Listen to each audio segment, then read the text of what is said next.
this occasion.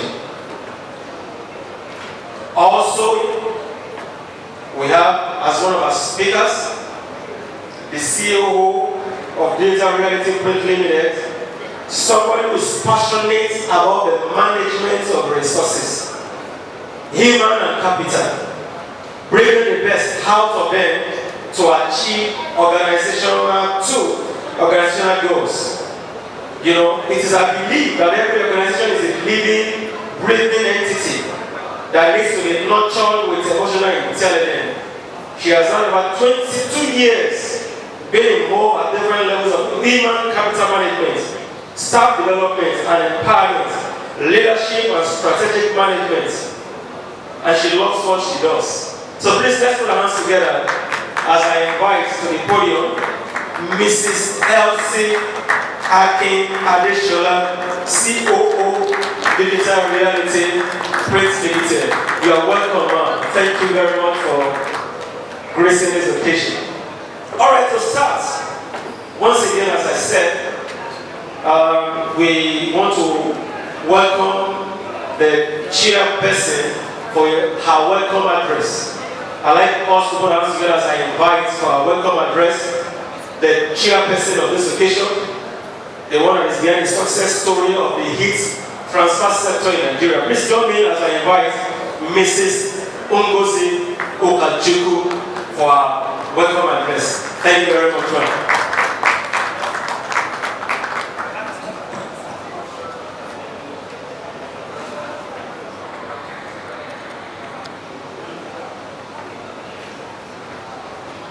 Good morning. Good morning, ma'am. We look so dull. Is it the traffic? Why is holding us? Can we have some smiles on our face? I welcome the distinguished panelists who are here to give us a good breakdown and in-depth of what we need to gain in printing industry. My name is Ngozi Okajuku.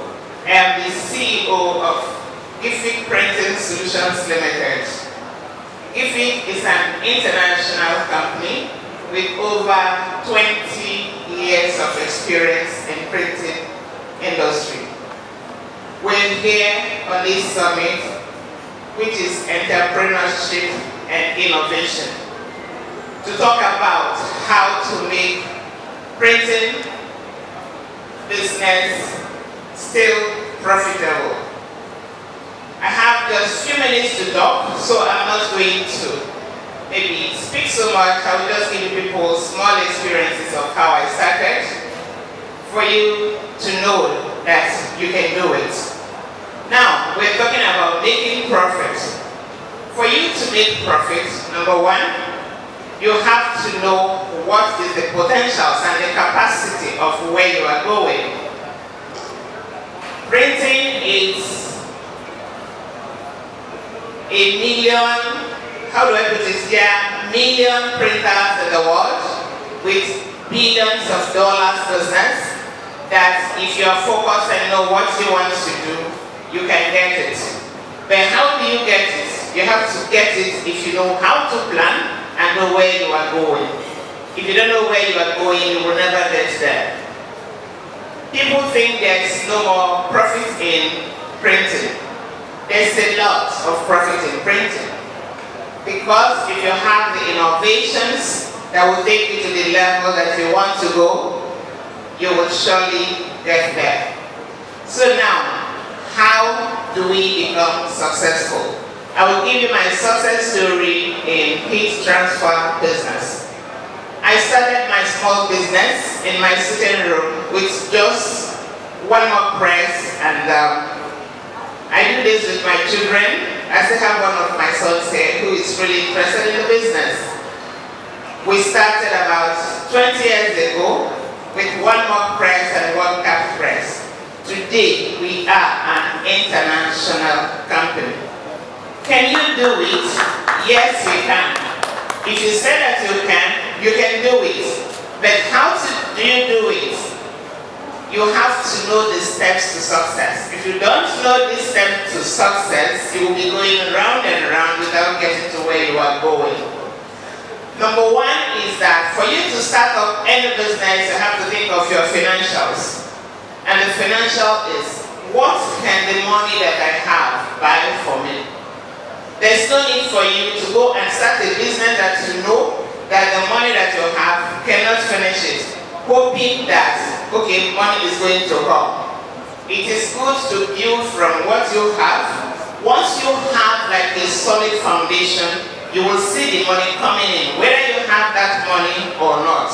Because if you have that good foundation, you will see people who will bring in that money to make that business run. So your financials is very important. And it is just the financials to start? No. Your numbers are too important when you are doing any business. How is your accounting records? How is your stock?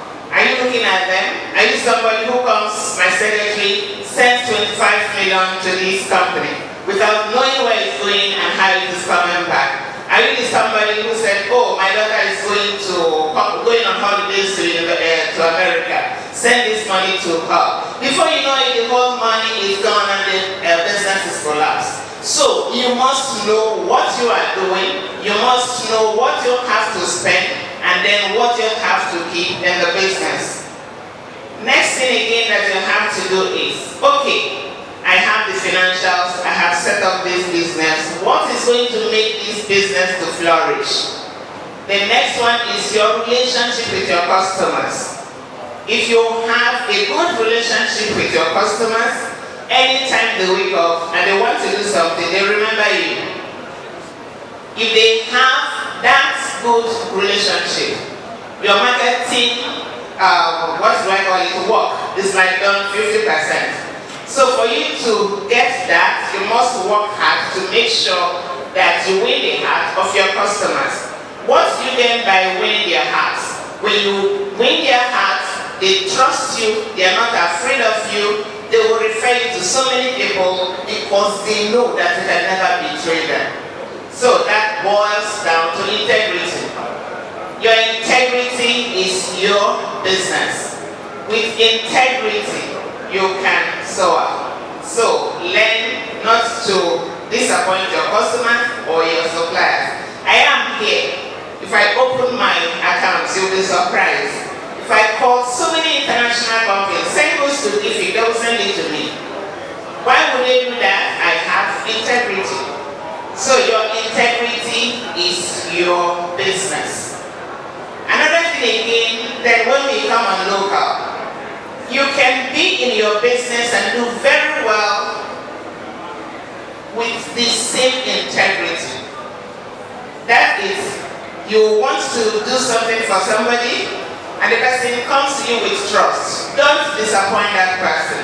If you disappoint that person, you have lost 100 people. Because the same mouth is going to use to refer you to people, is the same mouth is going to use to say, don't mind them. They don't know what they are doing. So make sure that you always stand with your customer in terms of integrity, in terms of support, in terms of advice to grow the business. I have somebody who told me, I'm hiding your product because I don't want that person to come to you. I said, you are not getting it.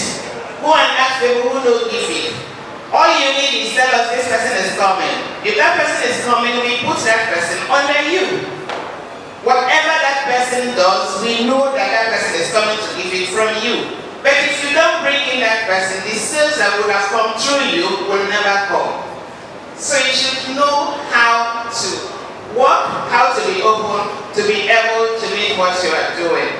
So, what else do I need to put in here? I've talked about technical support, I've talked about financials, I've talked about customer relationship. I have also to talk about, what else do I need? Let me look into my, sorry.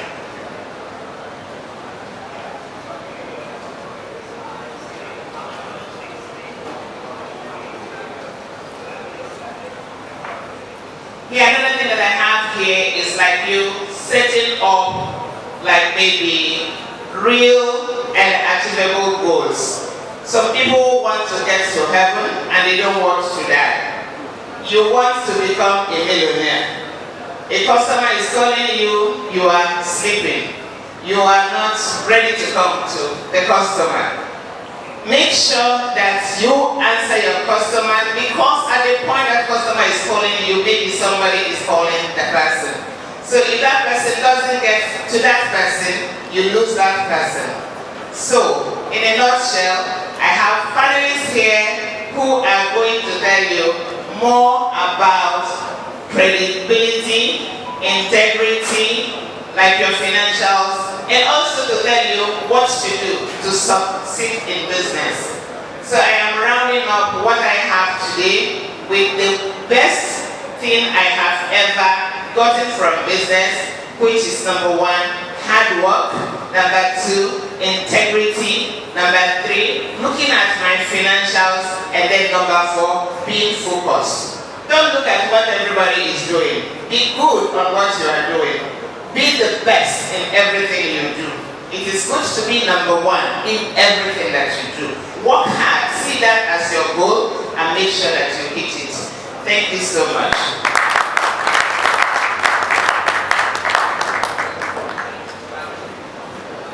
Yes, we can do better than that. Let's put our hands together for her. If you truly follow what she said, if I can capture it, there's still big money in this business. Right? There's still money in this great business. And that's why we are here to talk about making the business more profitable again. Please, thank you very much. Man, let's put our hands together once again for Mrs.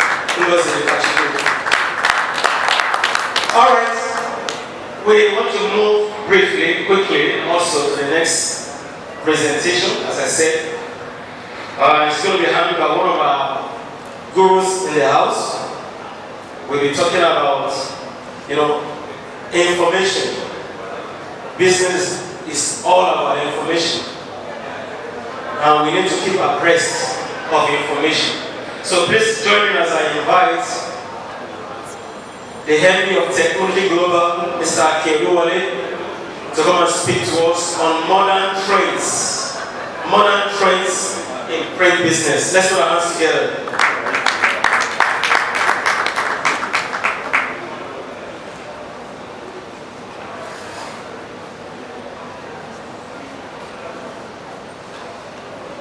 Good morning, everyone. Good morning, everyone. Good morning. So my job is so easy. I'm talking about modern trends in printing business. First thing to do is try to define what is modern. It means we're relating to the present or recent time as opposed to what has happened in the past. We're talking about new ways, we're talking about innovation, we're talking about creation, we're talking about something different, we're talking about how to make it better. And this is what the trends, modern trends in printing is all about. Before we go on, I will try to introduce myself. Akeoluwale is the name. I coincidentally am currently the secretary to the council, SIPON Council. Started out in business in 2005. Before then I was in IT, doing my thing. Got tired of IT because I'm always looking for something new, something different. I got tired of IT and thought, what next? And then someone introduced me to a job in the printing industry. I worked with Heidelberg in the year 2000. And I started out as a prepress engineer installing computer to film equipment. And then another 4 years after, I got tired of that and decided what next. So I said, let's get into business. And then I've noticed that it was difficult to do printing because we had to import foreigners to help us with installation and repairing of those complex equipment. So I thought, why not a Nigerian repairing equipment and installing them the way the Europeans would do it. So we thought, let's come out with a different way of doing support. So 2005 with the business name called Technology Today. And then after 2007 we metamorphosized into Technology Global Services Limited. I'm passionate about printing, I'm passionate about putting standards in place, I'm passionate about selling, I'm passionate about buying the right equipment, if you like it, if you like to put it another way, putting the round pegs in the round holes to make sure that once the equipment is there, you're making money. I've helped in installing up to about 150 equipment in about 15 years of being in the industry. Everyone who knows that I'm a perfect gentleman. If you don't look for my trouble, I love to take risks, so I ride a power bike. I also love to keep fit, so I currently started taking sports seriously. I play tennis almost every morning. Now, we're looking at the past and we're comparing it to the present. What I like to say, can you move to the next slide, please, man? I like to say that printing is not new. Why do I say printing is not new? Because as at the 9th century, can you move to the next slide, please? As at the 9th century, we had what we call woodblock printing. It came out of China and was the first automated book printing process. Then after the 14th century, that's where everybody started hearing about the real printing. When we started talking about the German guy, Gutenberg, who brought printing proper into life, and this helped in dissemination of knowledge. And this brought about a lot of revolution, and one of them is unlocking of the modern age. Because we could now print a lot, inexpensive way and get it out to a lot of people. At that point in time, the Bible was mass produced in Latin. So information could get everywhere. Global news was launched. So we have the first print run of the Bible, as I said, and then the Renaissance, the likes of Martin Luther King started getting a voice because they became authors who brought out bestseller books, and people could read and people could understand their philosophy and ideology. And those guys began to shape the world. They began to shape the thinking of people. The scientists also got their own share of the revolution. They could publish the things they have discovered and they could share this around. Then after the 18th century, of course, people were beginning to become angry with equipment because printing machine was beginning to steal the jobs of humans. But we're talking about an industry where printing is relevant everywhere. And I'll give you an example. Please listen properly. So, in a typical day of Mr. Someone, the alarm clock goes up at 5 a.m. The alarm clock is printed. He gets up from his bed and folds away his duvet. The bedspread, the duvet, they're both printed. He gets into the bathroom, brushes his teeth using some toothpaste, flex printing. He gets some shampoo, label, and packaging. He gets some soap on, and then he has a shower. He quickly gets onto his dining table, bright wrapper, flexo printing. Milk, metal decoration. Cereal, packaging. So on the dining table, he has metal printing. And then he gets off the dining table, he picks up his car keys, engraving, printing again. He jumps into his car and he starts the engine. Are we safe? Alright. It's one of the trends. Yes. So he gets into his car. And he starts his engine. Checking the level of his engine oil and water through his dashboard, screen printed. He takes the first turning on the right, and there's a boss that just approached, a BLT bros, large format printing on it. He gets on the road, he sees the directional sign, signage, and large format printing. Then he gets into the street of his office. The security guards are well dressed, uniform, textile printing, and then he needs an access card to get into his office proper, ID card printing. Once he gets into the office, the secretary answers letters from people who want to do business with him, yeah, offset printing. And then he decides he's hungry. He gives someone money to say, oh, buy me some breakfast, security printing. But this is just 8:30 in the morning, and we've come across printing that much. I don't want to go further till when it gets into the traffic, but we will see that in a bit. So I'm talking about a sector where printing is everywhere you seem to turn to. I'm talking about an industry where it is everywhere you turn to, you meet it. So how do we get creative in this industry? Have we seen the end of it? Have we seen the beginning of it? Have we gotten to the end? Do we need to start thinking of getting into another business? I certainly say no, because all we need to do is innovate.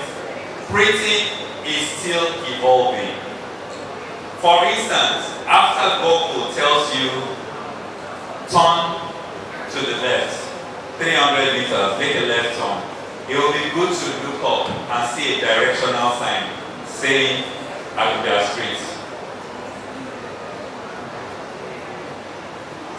One more. Yeah. So it will be good to look up, see a sign saying Abuja Street. After Google, which is technology, has been able to show us the direction to where we're going. Then again, branding and personalization helps save life. I'm sure we all know that Michelle and Yowale, the sad case of the lady that was killed, that was murdered in a BRT bus, allegedly murdered in a BRT bus. The only thing that got the news out is that the vehicle was branded with a special identity. And while she was on the bus, feeling apprehensive, feeling fearful, she took a picture and made a video of the numbering, the branding on the bus, and she sent this to her friend. When they couldn't see her, this was what they used in trying to identify where she was. Her family went to the BRT terminal and they found the exact bus with that branding. So, printing saves lives. Do you understand? Are you getting me? We're talking about an industry that after getting that degree online, you still need a physical certificate that is secure, isn't it? Wouldn't it be good to get a secure document as a certificate after you go through the online process? We're talking about an industry where about everything, digital textile printing has become big opportunity. I do not see how the computer will replace wearing clothes in a long while. Maybe it's going to come, but not in this century. So we still have to wear clothes. Everyone wants to get personal. We're talking personalization as against customization. And then we're beginning to see technologies that have the ability to print small quantities. That means you can save your money. You don't have to go for the large quantities, you just print what you need as when you need it. We're again talking about an industry that has power in packaging. Next slide, please. That has power in packaging. Almost everything is packaged. Almost everything is packaged. As I say, all now, packaging. Once you have the right packaging, then you can sell the product. If you have a good product with a bad packaging, you still have a bad product. If you have a bad product with a good packaging, some people will still fall for it. You know what I mean? So they will buy the first one and probably not be able to buy it again because it's a bad product. Now, you want a good product, then you need to package. And again, there are different levels of packaging. Next slide, man. Different level of packaging. You have the primary packaging, you have the secondary packaging, and you have the tertiary packaging. Primary packaging is that hand, that thing in your hand, that product you're using at that point in time. Its goal is to protect the product and to inform and attract customers. Imagine that there is no packaging on that primary product, and you have it in your hand. And you have 3 bottles looking similar. One is filled with poison, one is filled with the real drink, and then the other one is empty. But you cannot see what is inside. The packaging gives you the idea. And I can explain this a bit further. There's been a problem at the point in time when they made labels for some pharmaceutical industry. And in the labeling, instead of 15 kilogram, the label said 150 kilogram. So you think you're giving the baby an injection with 150 kilogram or whatever it's supposed to be, but at the end of the day, you ended up giving them injection with 15 kilogram or whatever is in there. Remember, we said printing saves life. So the packaging gives us the information about what you have in there. Then once you have the small primary packaging, you still need to put those little things into a bigger package. So I have a bottle of Coke, and inside the bottle of Coke, I took that out of a package that has 12 bottles. And that 12 bottles will be called secondary packaging. This is used to display the package in a retail manner, for instance, in a grocery. But apart from that, we have the tertiary packaging. So if we have to move a lot of goods from one position to the other, then we need to package them using the tertiary packaging method. And this is typically not seen by a customer. But guess what the good news is? For every stage of packaging, we print on all the stages. We print something for all the different stages of packaging.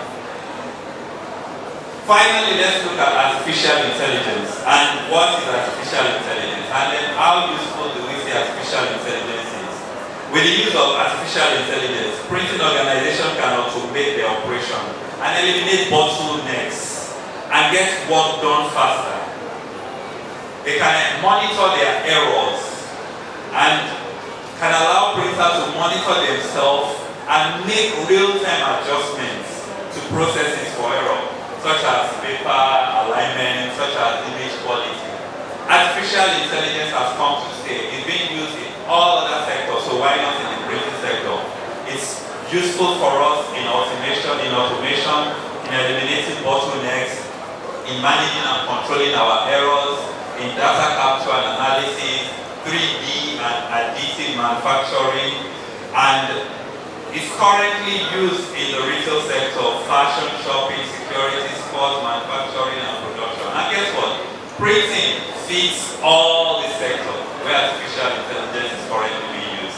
So if we're looking for modern ways to get printing on, then we need to think AI. How about the newspaper sector? Today, we think the newspaper sector is dead.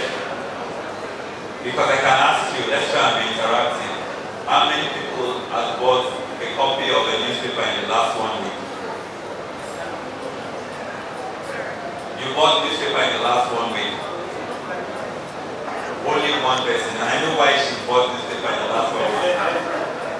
She's supporting her industry. She's a media person, she needs to read it. But no one really buys a physical copy. But do we get the news? Yes. Do we get the news? We get the news real time online. Why? Because we go on social media. So this morning on the way here, we heard that the Cobridge is totally blocked because there's fire burning somewhere. You do a quick scan in the news, in the real news. The real news is on the blog. The real news is on social media. Can you imagine that the newspapers take their news from the bloggers now? And if we're thinking of evolving, if we're thinking of getting modern ways of making newspaper printing interesting, then we have to incorporate the clouds. We need to combine the clouds. We need to bring the bloggers and the newspaper editors and the newspaper printers into one platform. The way we can do this is using the cloud. Next slide, and the next one, and the next one. So we can do this using the cloud, and it's already working. There's something called Architect's Cloud, where you have editorials, multiple printing options, or they have their editorials online. So if we have a setup like that, what will happen to the newspaper industry is that every blogger can be controlled. Every blogger that carries fake news can be tamed. And one newspaper company that is the sister, the one harboring everyone will take the glory for it. Because you can keep everyone under one roof. You can mentor the bloggers who don't know how to write because editors are there on the platform. You can also make sure that news that will go to the social media, you can decide that some of them will also go to print. You can do this online. And how can we make this effective? Because work from home is now getting popular. I know companies now that they still work from home. We realize in our organization that all engineers don't need to come to work. You can call them from home to go to site and monitor what they do with technology. So if we can work from home, it means we can work from anywhere. So we can have editors all around the world on the platform, making sure news is being redefined. A perfect complement to conventional newspaper printing. And this is talking digital. Next slide. Remember the good old screen printing. We can transform screen printing. We can make screen printers print circuit boards. The boards used in making our mobile phone, the boards used in making our computers, electricity, the air conditioning, they have electronic board. All this electronic board can be printed with using screen printing. So we don't need to wait for the event, we don't need to wait for t-shirts, we don't need to wait for billboards. We can print for a very, very important sector, those who produce electronics. It is very technical, but I believe that those who will jump into this will make some good money. Graphic artists in the house, please gather here. I want to talk to the graphic artists. Next slide. I want to talk to the graphic artists now. The world after the pandemic is expected to boom, especially in the pharmaceutical sector. Why? Because a lot of people are producing vaccine. The scientists are working out to make sure that in the future we can curb this kind of pandemic before it affects the world economy. So there will be more and more drugs that will help boost our immune system that will come out in the near future. Someone has to design for this sector. Someone has to design the packaging. Someone has to design the label. Someone has to design things that they will use. And this is the work of the graphic artist. How about the food and beverage industry? This will also continue to grow because we must eat. We must drink. The other day I saw that NBC, bottling company, brought out their, what they call those things, at the end of the year.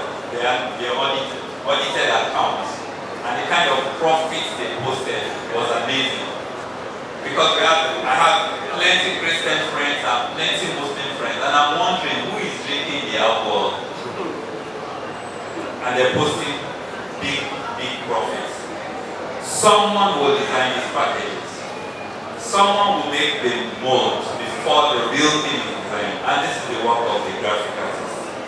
Money will be printed, so will textile printed. The graphic artists have work to do.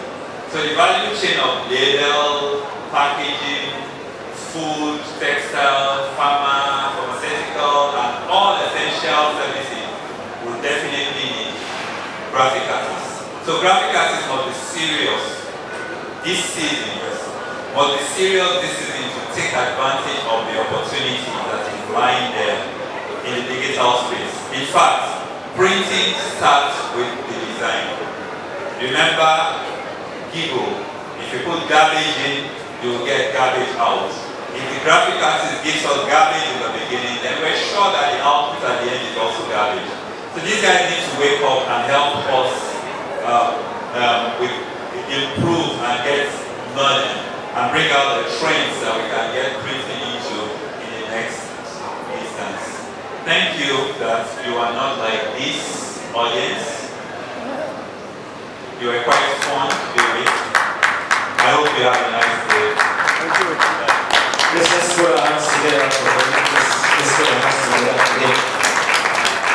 At least if there's anything we all agree here today, is that print is just wonderful. Let's put our hands together for him again. Now, what does this translate to the last? There's just opportunity, unless you're not seeing it.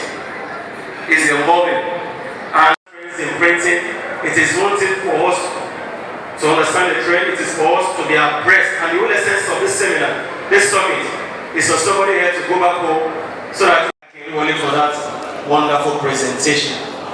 Alright, I'm going to skip the next presentation because the materials even my project back in school when I finished from Britain was centered on the human resources, the human aspect. We're always looking at printers, we're always looking at the machines, taking care of the machines. We've forgotten that there's also the human aspect of it. The human aspect of it. So as I said, there's no other person that will do this presentation than somebody who has been involved in human resources, the COO of digital reality. As I said earlier, she's very, very passionate about the management of resources, particularly human and material, bringing the best out of them to achieve organizational goals. So if your print business is going to be profitable again, I think this one presentation that you just must listen to. Please permit me as we put our hands together as I invite to the podium once again Mrs. Elsie Akin Adeshola. Let's put our hands together for her, please. I will be taking us on the topic innovative management concepts in print business. Let's put our hands together for her, please.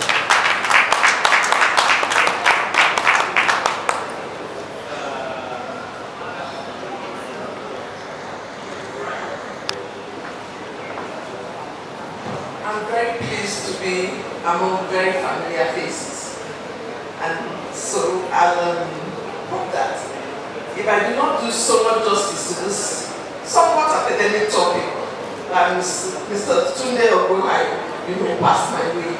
I know Mommy, Aki, I've got your support, and Ogaka, you're very correct. Okay. You say so. That you rightly identified, I'm talking about innovative management concepts in print business. The word innovation typically brings to mind the development of new or transformational products or service ideas. Therefore, to the minds of many, especially those of us in the print business in Nigeria here, talking about innovative concepts might kind of be strange. I mean, why do we need innovative concepts? But if we decide to learn our minds to be innovative practices, because you're not just speaking about the operational side of innovation, then you will get to understand why the organizers of this fair would have thought of bringing in that topic, innovative concepts in management and in business. Because they were looking at the overall theme of the conference, which is making printing profitably in Nigeria. In Nigeria. One thing, however, we can all agree upon is that all printing companies everywhere are going through challenging times right now. As businesses face multiple pressures from various fronts, the printing business industry is essentially an oligopoly with a large number of producers. But guess what? Very little differentiation in the product. The difference actually is in the pricing, and thereby it puts the power in the hands of buyers of print service. In addition, the industry in Nigeria has been beset by multiple challenges over a long period of time. Some of this include, amongst others, high cost of power, infrastructural decay due to high capital outlay, of course, the very present difficulty in getting financial assistance to acquire a state-of-the-art machine. And then you have the issue of low entry barrier, which continuously leads to the high rate of querying, lack of regulations, and again, shortage of experts in the industry. Writing for the Drupal blog in March 2016, Laura Brunner, Managing Director of Digital Blog, puts her finger on the pulse of the print business industry when she says, the forces shaping today's print industry are complex and often confusing both for the printers and the consumers. These factors include, like I said, electronic media, technological innovation, cross-media business models, environmental regulations, global economics, and an increasing mobile and interactive media audience. So, in such a highly dynamic environment, management is constantly called upon to respond to changes deriving from these three key disruptive areas. 1. Technological changes. 2. Changes in the competitive environment. And 3. Consumer preferences. Technology has transformed the way companies conduct business by enabling small businesses to level the playing ground with larger organizations. So, for an organization not to fail, they need to understand the changes brought about by technology so that they are not left behind. Today, technological changes are driven by two key factors. Artificial intelligence, as Aki has mentioned, and for it to be repeated, shows the importance, and then ultra-fast internet. At a basic level, artificial intelligence is the concept of machines accomplishing tasks which would have historically required human intelligence. The basic idea is that machines are designed to complete, many tasks that would naturally have required human intervention. The catch, however, is that progressively, these machines will independently begin to learn as they encounter new tasks and situations. That possibility is what has given rise to the associated concept of modern day learning. So you see, artificial intelligence is transforming virtually everything we know. Every industry, and I mean every industry, and every aspect of life is set to be impacted by it, driven by, yet again, enabling technologies. You have inexpensive, high-speed internet, secure cloud storage, mobility solutions, and low-cost devices.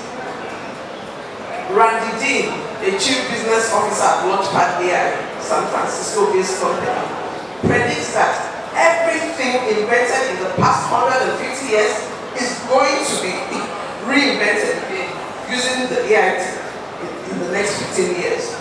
And so every industry, including our industry, is going to be affected. Every enterprise problem is now ripe for an AI-derived solution or improvement. In the same way that the internet rippled through the business community over the course of 10 to 15 years, and then came the mobile and did the same, you can be sure that AI is set to take the same path.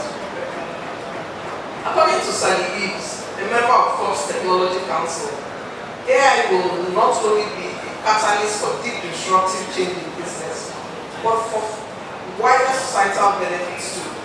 So, imagine a situation where in the near future, all our machines, or almost all our machines, creating machines become more robotic, operating intuitively and independently with minimal human intervention as the machines learn from one job to the other.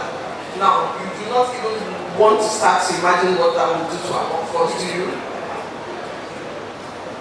Ultra-net internet is a incredibly fast broadband connection. It's a lot faster than your typical super fast broadband deal. And it refers to internet services that support download speeds of more than 50 Mbps. So while it is still an alien concept to us here in Nigeria, in some other countries like the UK, super fast broadband is already the norm. And broadband providers are focusing on either improving the speed or upping their internet services even more to provide ultimate or ultra-fast broadband. So you can be sure that it's only a matter of time it's going to catch up with us. With ultra-fast internet, you get faster upload speeds, which can be a real game changer, especially for businesses when you have massive files that need to be exchanged between companies. Businesses can share data between remote facilities in near instant fashion. And so imagine the possibilities where you have clients that want to upload, say, 1,000-page document that needs to be printed in printed in mere seconds. Now, what that does is that it seriously cuts down on the amount that you have to keep your generator running, the long hours for the files to come in through transfer or other upload formats. And then imagine the number of devices that can connect simultaneously without slowing down the internet speed. Ultimately, ultra-fast internet speeds will unlock new behaviors both for the consumers and the service providers. And your ability to be able to key into that will prove critical in the foreseeable future. One immediate impact of a changing environment is markets become more competitive, thereby challenging an organization to adopt its business strategies to enable it to compete effectively. This requires that an organization must be vigilant and spare no effort to understand what is going on around them. The competitive environment has both internal and external components and are made up of different layers. The external factors that affect a firm's competitive advantage include political, social, economic, technical, and cultural factors. External factors we know cannot be controlled, but they can be managed effectively. For example, the unemployment rate will affect a firm's ability to hire qualified employees at a reasonable rate of pay. On the other hand, the internal factors that impact on competitive advantage include financial ability, human resources, collaborations, marketing, product differentiation, and cost. Therefore, an awareness of both the limitations and challenges posed by your firm's competitive environment is critical, because the way a business approaches these factors can either enhance or hamper the ability for your organization to compete effectively. You see, as markets merge and shift, taking adequate time to consider outside insights to gain fresh perspectives and spot potential threats and opportunities quickly is vital. The customer, we know, is the reason for the existence of a business entity. And so during the darkest days of COVID-19 pandemic, the lockdown and social distancing mandates disrupted the consumer habits of buying as well as shopping. So while the world is struggling to return to normal, the one certainty we know is that consumer habits will never go back to exactly the way they were pre-pandemic. And when we use the term consumers, it includes the buyers of print services, who, guess what, have been forced to find other ways of doing various paper-based transactions with their own customers. So even without such a cataclysmic event like COVID-19, the fact remains that consumption is at once habitual and contextual. Invariably, consumer needs change over time, influenced by the emergence of new technologies. So, as technologies emerge, you need to break old habits. It will interest you to know that the largest nations in population are no longer China and India. They are your Facebook, WhatsApp, and YouTube. Each one has more than 1 million subscribers and users, and this has dramatically changed the nature and scope of information dissemination. In mobile, developers of mobile advertising platforms estimate that consumers spend an astonishing 37% of their media time with mobile. You see, although the print business has been under pressure from the rise in digital mediums and resource challenges caused by the depreciation of the naira and high foreign exchange, as we've observed, the COVID-19 pandemic that gripped the world at the beginning of 2020 was a serious game changer. In the early days of the COVID-19 pandemic, many businesses experienced all kinds of shocks. While in retrospect, the negative impact of the pandemic might not be as one initially feared, and it was going to be very long lasting. However, the fact remains that COVID-19 has changed the world of business fundamentally. In a 2021 article, a Forbes magazine contributor submitted that every industry would face unique challenges. Some industries will be permanently damaged by what we've gone through, but others will actually benefit from changed conditions and attitude. In the aftermath of the COVID-19 pandemic, technological disruption is the new normal. The implication, however, is that many businesses are now being forced to rethink their processes, and this is resulting in a burst of innovative ideas. In this endeavor, the print business cannot afford to be left behind because that will be the key to surviving post-COVID era. So what is innovation? And what concepts underpin its application by management to address the business challenges? A business organization engages in innovation when it introduces new processes, services or products to achieve positive change, improve productivity, and boost profitability. Paul Hopcraft, considered one of the world's top innovation bloggers, defines innovation as the fundamental way the company brings constant value to their customers' business or life, and consequently the shareholder and stakeholder. But I like to go with the simpler version, the one given by Mr. Silicon, the CEO and founder of Improvites Innovation Technology Consulting. His simple and yet powerful definition of innovation is turning an idea into a solution that adds value from a customer's perspective. A concept common to both definitions, however, is the idea of the customer value. According to Harvard Business Review, value is the worth in monetary terms of the technical, economic, service, and social benefits a customer company receives in exchange for the price it pays for a market offering. In other words, the perception of value is what provides incentive or otherwise for a customer to make a purchase decision. Therefore, a successful process of innovation will most likely result in creating new value and giving new life or work to a business. This means the business will seek to gain competitive advantage either by focusing on improving the revenue it generates from existing customers or finding new sources of business, thereby creating new revenue opportunities. However, there is a major challenge with innovation. There is no proven formula for success.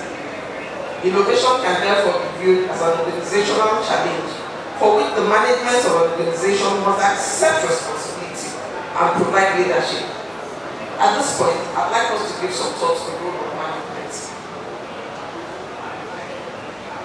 The key responsibility of management is the task of guiding the development, maintenance, and application of resources, right, to attain organizational goals. It is a universal process in all organized social and economic activities, and not one that is merely restricted to factory, shop, or office. It is an operative force in all complex organizations trying to achieve some stated objective. You see, the management structure of a profitable press in Nigeria is not different from the management structure of any other well-run organization in other industries.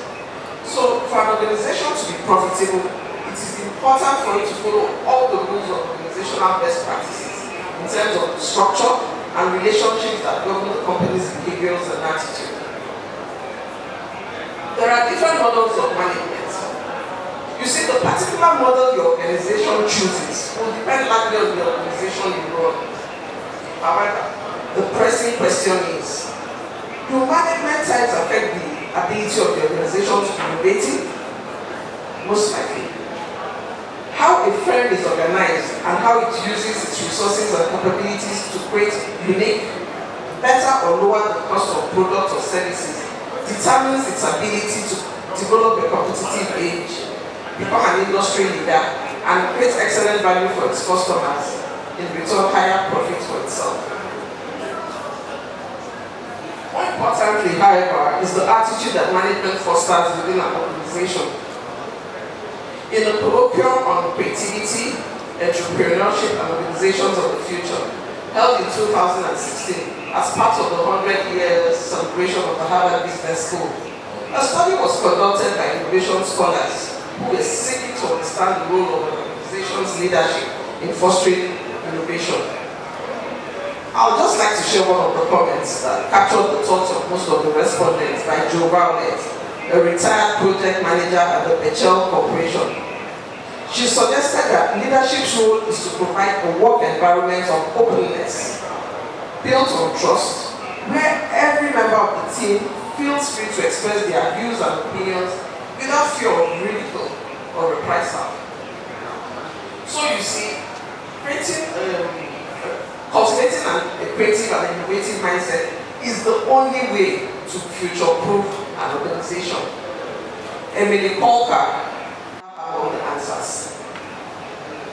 Then listen to your team, because the brightest ideas come from the most unexpected places. Be open to opinions, have empathy, and show a curiosity to learn. When striving for momentum in innovation, remember that your people are your power, and unlocking their combined potential should be your #1 priority. Considering the theme of this expo, it is safe to say that all of us seated here should be interested in becoming either innovative or more innovative as we search for ways to increase our profitability in view of the plethora of challenges we have identified. This would require, in most cases, that we reassess the ways that we are currently generating revenue. However, that may not be the only avenue to improve profitability. Taking cognizance of the external forces at play, such as the relentless advance of technology, a careful review of our operations and positions might challenge us to create new service offerings, find better ways to modify what we are currently doing, and tailor it to meet new customer preferences. Or guess what? Even move to an entirely different industry altogether. It depends on the agility that we have built into our businesses and the attitude and approach of management that will enable us to be able to look at innovation this way. If you have decided, however, that innovation is the way to go, it is important to understand the different models of business innovation available to you. In an August 2018 article for Entrepreneurship.com, an online-led strategy and innovation website, Francis Cassidy identified the 3 models of business innovation I'm going to share with you. The first one is the revenue model. You see, this model primarily challenges you to take another look at your pricing strategy.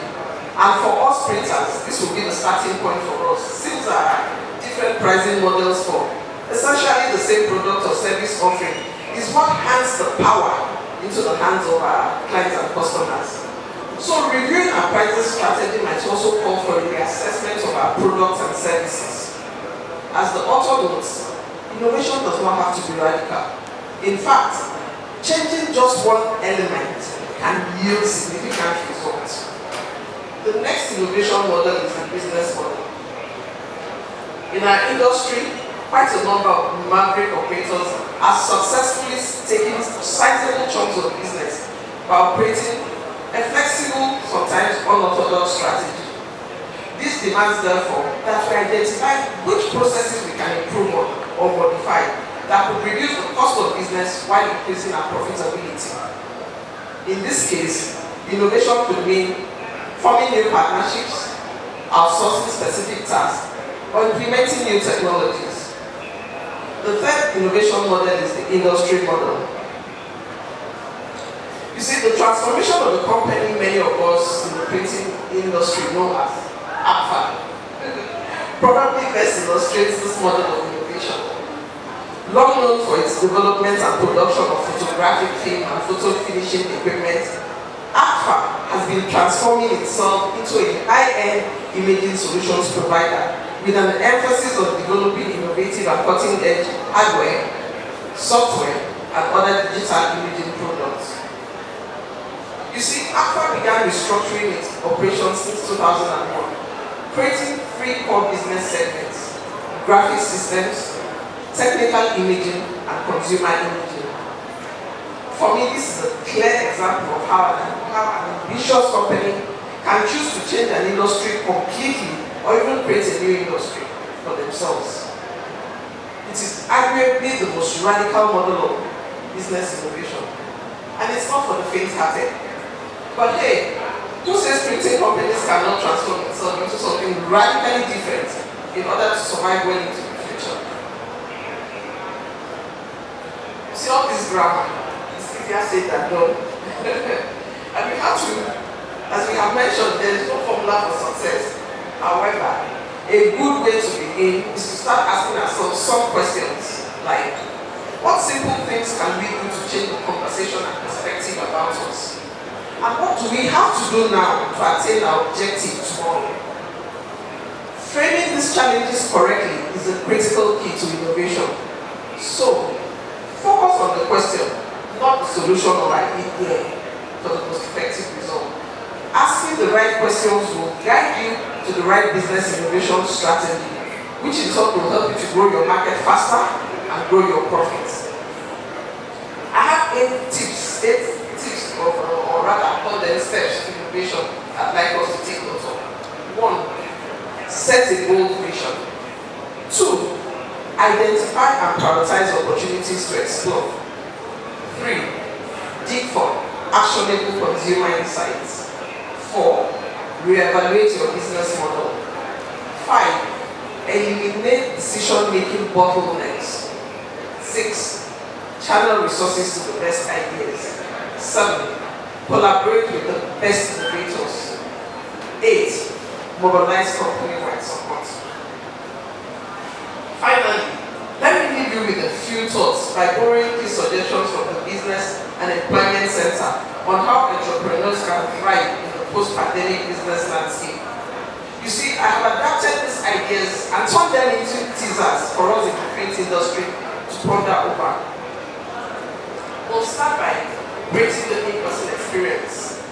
One of the big buzzwords of the post-pandemic is metaverse.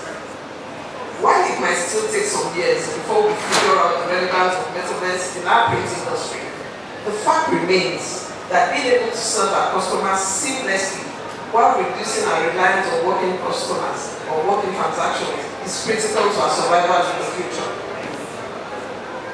The next step is for us to adopt tech tools to deal with backlogs. As has been widely predicted, the emergence of another global health crisis is a matter of when and not if. And so it's imperative for us to begin to think of ways to prepare. And one of such ways is to adopt tech tools designed to facilitate unbroken workflow in the event that happens.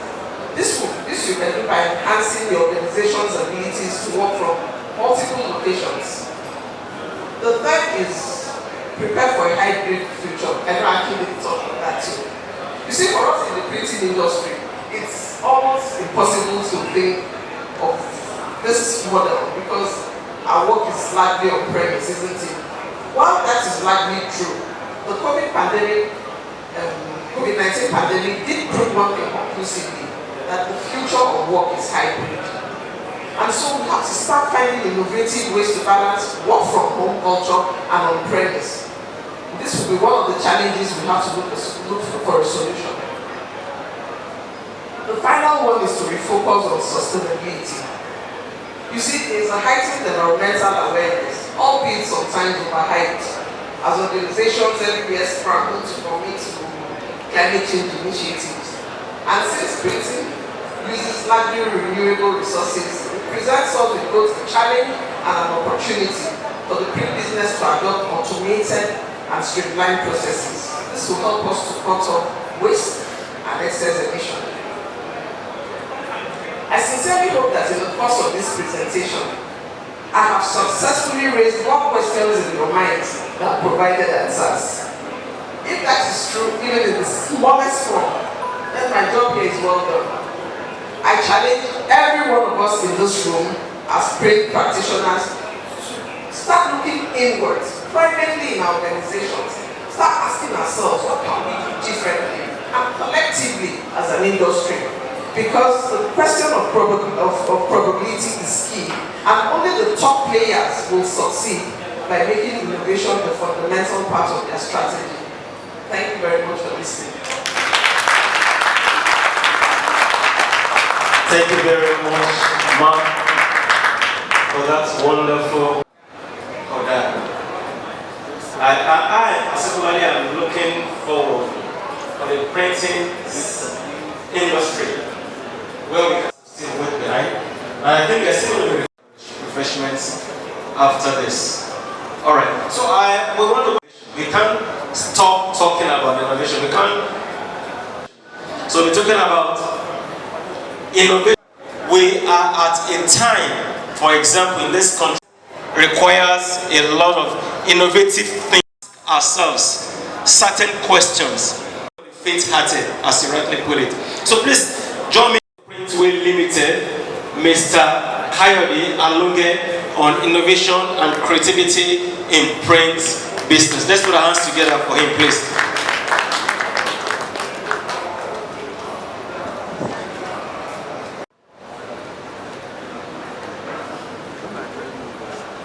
All right, good afternoon, ladies and gentlemen.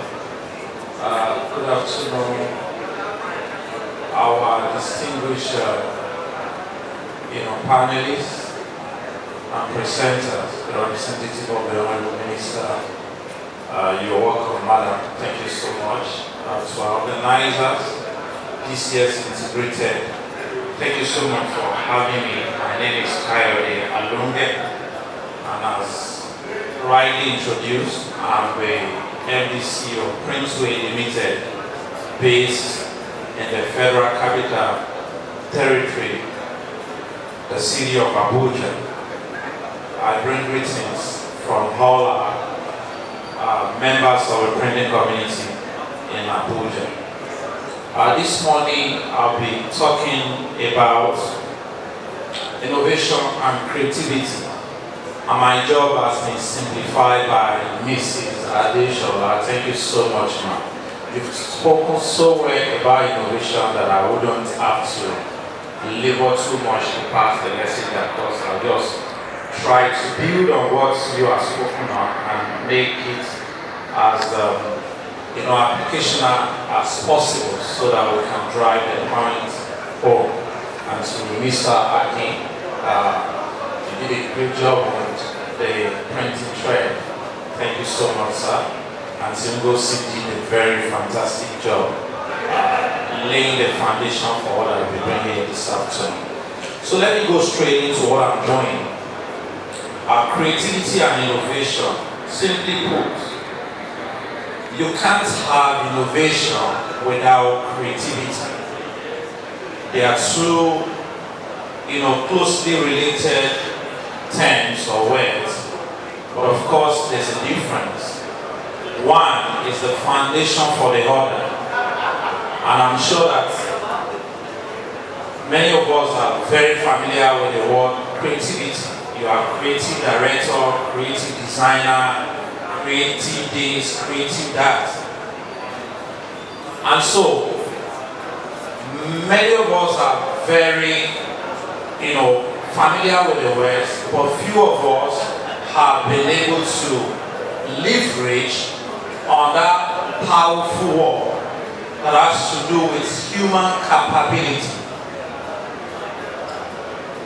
Machines are very fantastic, but the best machines will do is to empower you and enable you to achieve optimum efficiency. But humans would make creativity to happen. It is the creativity in humans that also makes the efficiency in machines to be possible. So even the artificial intelligence that is in vogue currently, without creative humans, all of those software codes that are put together to enable AI to deliver solution will not be possible. So this is why we have to take creativity very serious, because this is where human being is entirely involved. And the engine room for all of that is our mind. So as creative people, our most potent tool is our mind. And that's why it's unfortunate that, the environment where we find ourselves hasn't supported us so well to be creative in what we do. But again, there's a twist to it, because the truth is that the more problems we have as humans, the more creative we are supposed to become, and the more innovative we are supposed to get as a society.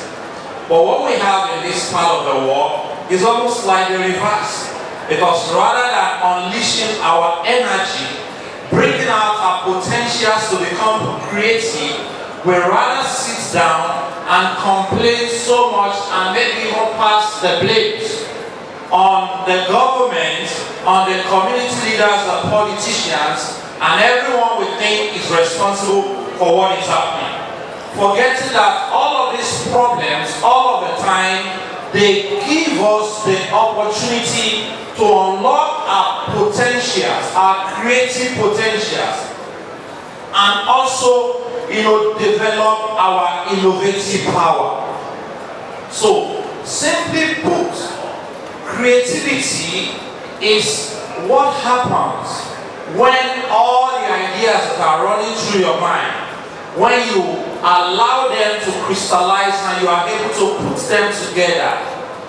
And innovation is what happens when you turn to all of this creativity that is happening within you in your mind and you give expression to it. So creativity happens with your thoughts, with your imagination, with your thinking, all that happens in your mind. And then the moment you are able to crystallize it and you now begin to bring it into fruition, you begin to implement it, you begin to express it, innovation comes into place. And like I said, Mr. Adeshola has done justice to innovation. Let's drive it home to our respective business as members of the printing community. Now, from, recruitment, from setting up your business, from the administration, from the management, from the technical components of a business, whether it's the design, the pre-press, the press, the post-press, whether it's the marketing, the promotion, whether it's the delivery, the packaging, and all of that. How do we leverage on our creative power? How do we leverage on innovation to advance what we do? Now, remember we said creativity has to do with the human mind. So what that suggests to us is that before we can make creativity happen, we must create an enabling environment for creativity. Now, the system we operate in this part of the world, most of the time, you will agree with me, doesn't support us a lot of time to generate creative power. In the workplace, in a situation where you have your staff, whether learning or unlearning, you have them in your team, and these guys cannot comfortably have you sit down together with them in a very liberal environment to have discussion, to have conversation, to give feedback in a situation where you are the alpha and omega of your enterprise, of your business, in a situation whereby the people that you consider less, disadvantaged, they don't need so much. All you want them to do is to perform tasks. They will be there to perform the tasks, but of course, after performing the task, it may not help the business so much. Now, you would have done a great disservice to yourself if all you reduce these people who work in your team to do is just to perform tasks and they walk away. There is so much you can get from them when you create an enabling environment to also allow their creative imagination, their creative thinking to come into full expression. Imagine you having maybe monthly meeting or weekly meeting, and then there are problems, and then you allow people to bring their thoughts into discussing the problem rather than spending the meeting to investigate who is responsible, so that you can either fire somebody or reduce the salary by half.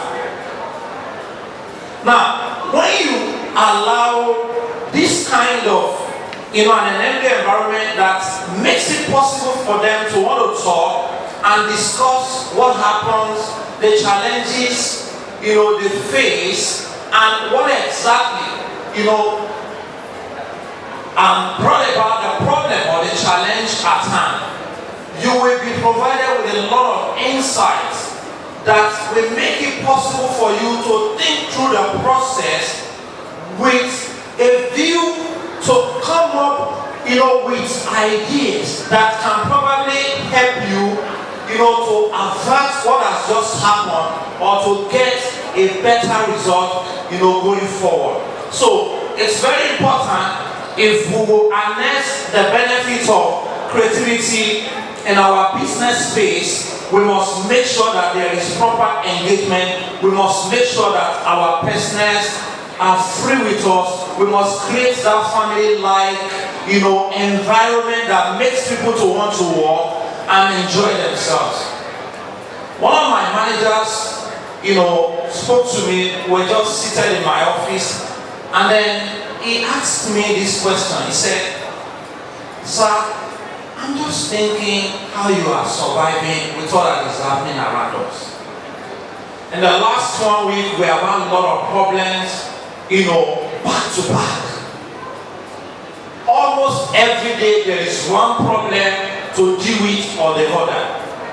And I've had a series of engagements. Last week I was in Lagos. Today I am back in Lagos. And I have tons of meetings and all that to attend to catch up every now and then. And this guy faced me and said, I'm just thinking, how do you cope? How do you still find it easy to smile?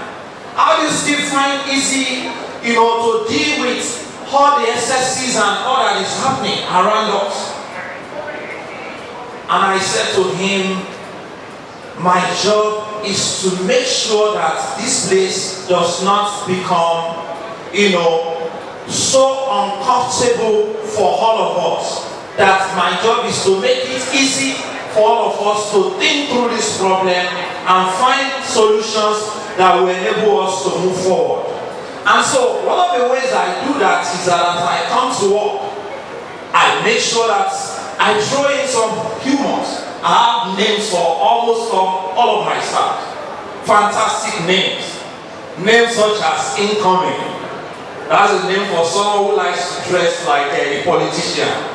So I tell him that, hey, boy, 2023, I am going to print 1 million posters for you.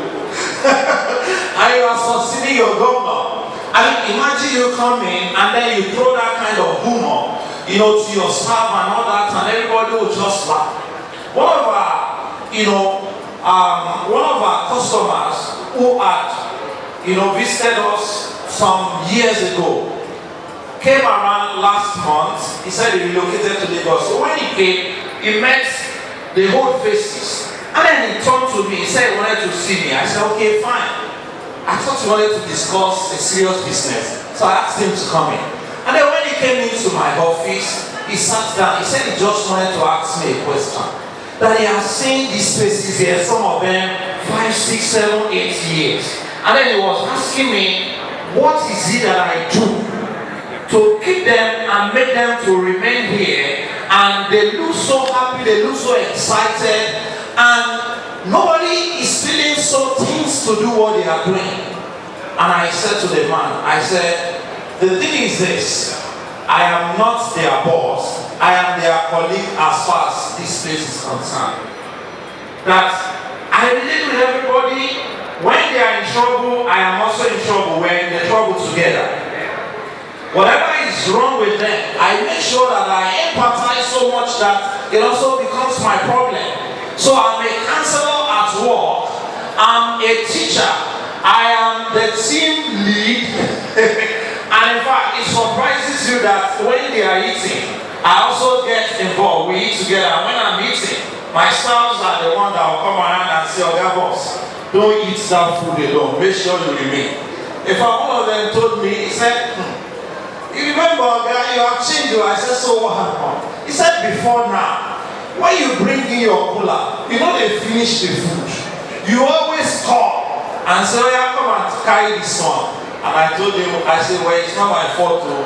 Even at home, they have reduced the food. They used to pack for me. So the food no longer do me. That's why I'm not calling you. I said, even my meat has reduced. Everything has reduced. And then we laughed over it. You need to walk into my office and then you see, you know, what a typical workplace will look like. My staff will go out, they will buy granules and then bring and give me my own and everybody will share. If I come in, you say, hey, Oga, it's been long ago, you have not bought banana for us. Today, we must eat banana. Now, the point I'm making is this. When there is the right enabling environment, it is easy to unlock the creative power of your team. Remember, you are not the alpha and omega you think you are.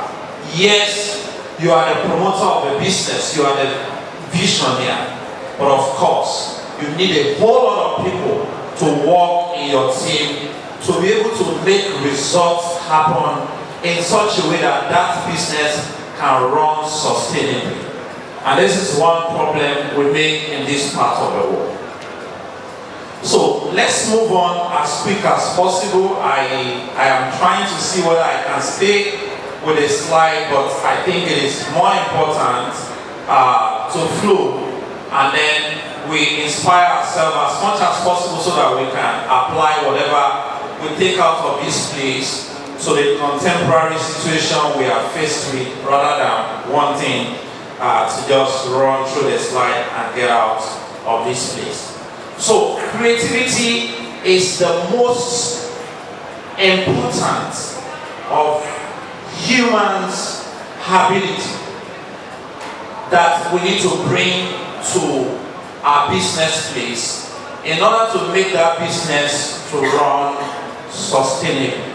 And I've said that without creativity, innovation wouldn't happen.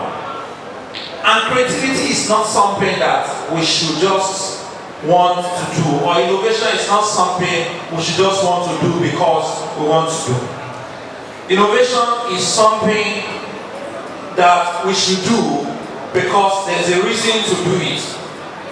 Either there is a problem to solve, or there is a feedback that necessitates the need for innovation. A lot of times we just, feel, can I just change what I'm doing because we see some other persons doing, changing what they are doing, or changing the way they are doing, changing the way they are doing what they are doing, without knowing the reason why they are changing, or why they are innovating, or why they are improving on what they are doing, whether the processes or the product or the system or even the talent. We don't know sometimes, but because we like copy and paste. The thing about software is this: anybody can code, right? Fantastic. Now, when you go to the source file and then you just copy and then you paste, it will look like, oh, you have achieved so much, you can code, you can, you have a solution running right now. But the truth is this: each of those code, they are integrated into that algorithm to address specific challenges, to solve specific problems. And that's why they are able to deliver what they are intended to deliver. Otherwise, you will do something that will become counterproductive at the end of the day. And then you will now be asking yourself, what did I do wrong? What am I supposed to do that I have not done? For instance, we have serious energy crisis in our country right now. In a single month, or maybe in less than 2 weeks, we have the cost of diesel going up as much as about 150%. From about 320 currently to over 800. Now, if you are not innovative, the chances are high that you will shut down if this trend continue over the next 3 to 6 months. And analysts are saying that we may even be buying diesel for as much as 1,000 naira per liter in the next couple of weeks. So as business people, what do? What do? We innovate, right? Okay. But before now, do not appreciate the presence of some of these solutions that are already with us. Now, if some of the advanced countries of the world are going green, despite the fact that they have everything working for them, Germany has no problem of electricity. They have more than enough. You can think about, there are a lot of sources, huge sources of energy mix. But why would Germany beginning to think of, hey, this hydro thing, I think we should, drop it. Let's focus more on wind.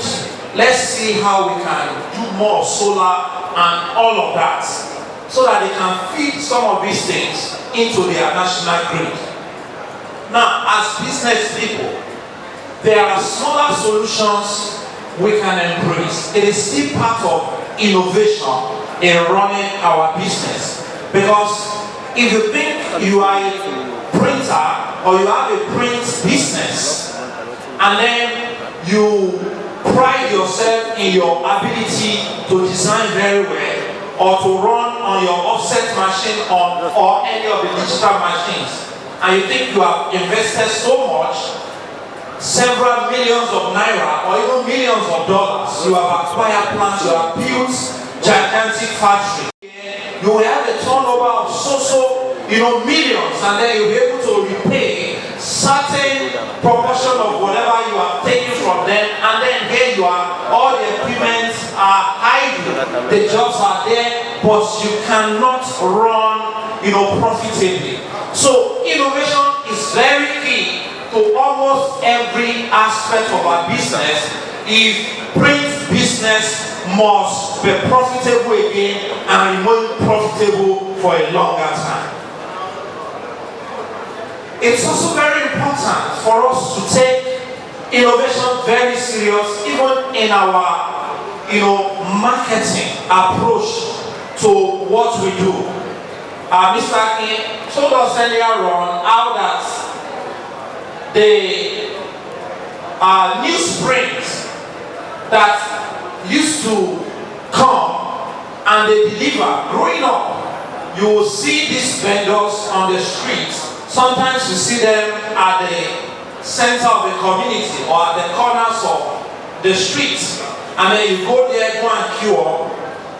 Sometimes you even pay ahead, hoping and waiting for your newsprint to be delivered to you. But then things have changed. You now have so many other channels to get your news delivered to you via your smartphone. Now, this is also suggesting to us that there is a disruption that can even hit the print industry more than what we have seen before now. Mr. Akin has highlighted all of that. But the point I am trying to make is this. Why some of these things are happening, the onus is on us not to look down on the sectors that are the receiving end right now. Yoruba will always say that meaning that when you see something happening to your colleague, to your neighbor, to a family or friends, it is a pointer or a signal that it can also come close to you. Now, how prepared are we? Should we have major disruption that render some of our current facilities very useless and obsolete? even while we are yet to repay or recover our investment. This is where innovation becomes very, very key and strategic. I know for the newspaper sector right now, many of them, of course, haven't realized that they don't have enough opticals for their newspaper. What they do is to now make sure that you come online and then you subscribe for a fee, and then they get this thing delivered to your smartphone as if you are still buying the the physical copy, the hard copy. That's innovation for them. That's a marketing innovation. So for us as printers, we also must innovate even in the areas of our marketing. We cannot afford to sit down, like Mr. Adeshola said, waiting for walk-ins to just come into your premises to come and ask for what you offer. It may just be an old-fashioned idea. So what do you do to make sure that you still stay relevant, to make sure that people need to buy your print products and services, still stay in touch with you, taking your services and products as at when due? Now, you have to innovate on how you market. You must innovate even on your promotional strategy. This is very important. You must, maybe I want to market it to a demography of say age 18 to 40. Technology has made it so possible that I can work on a lean budget that will deliver my promotional material to this demography precisely on their mobile device. Targeted marketing.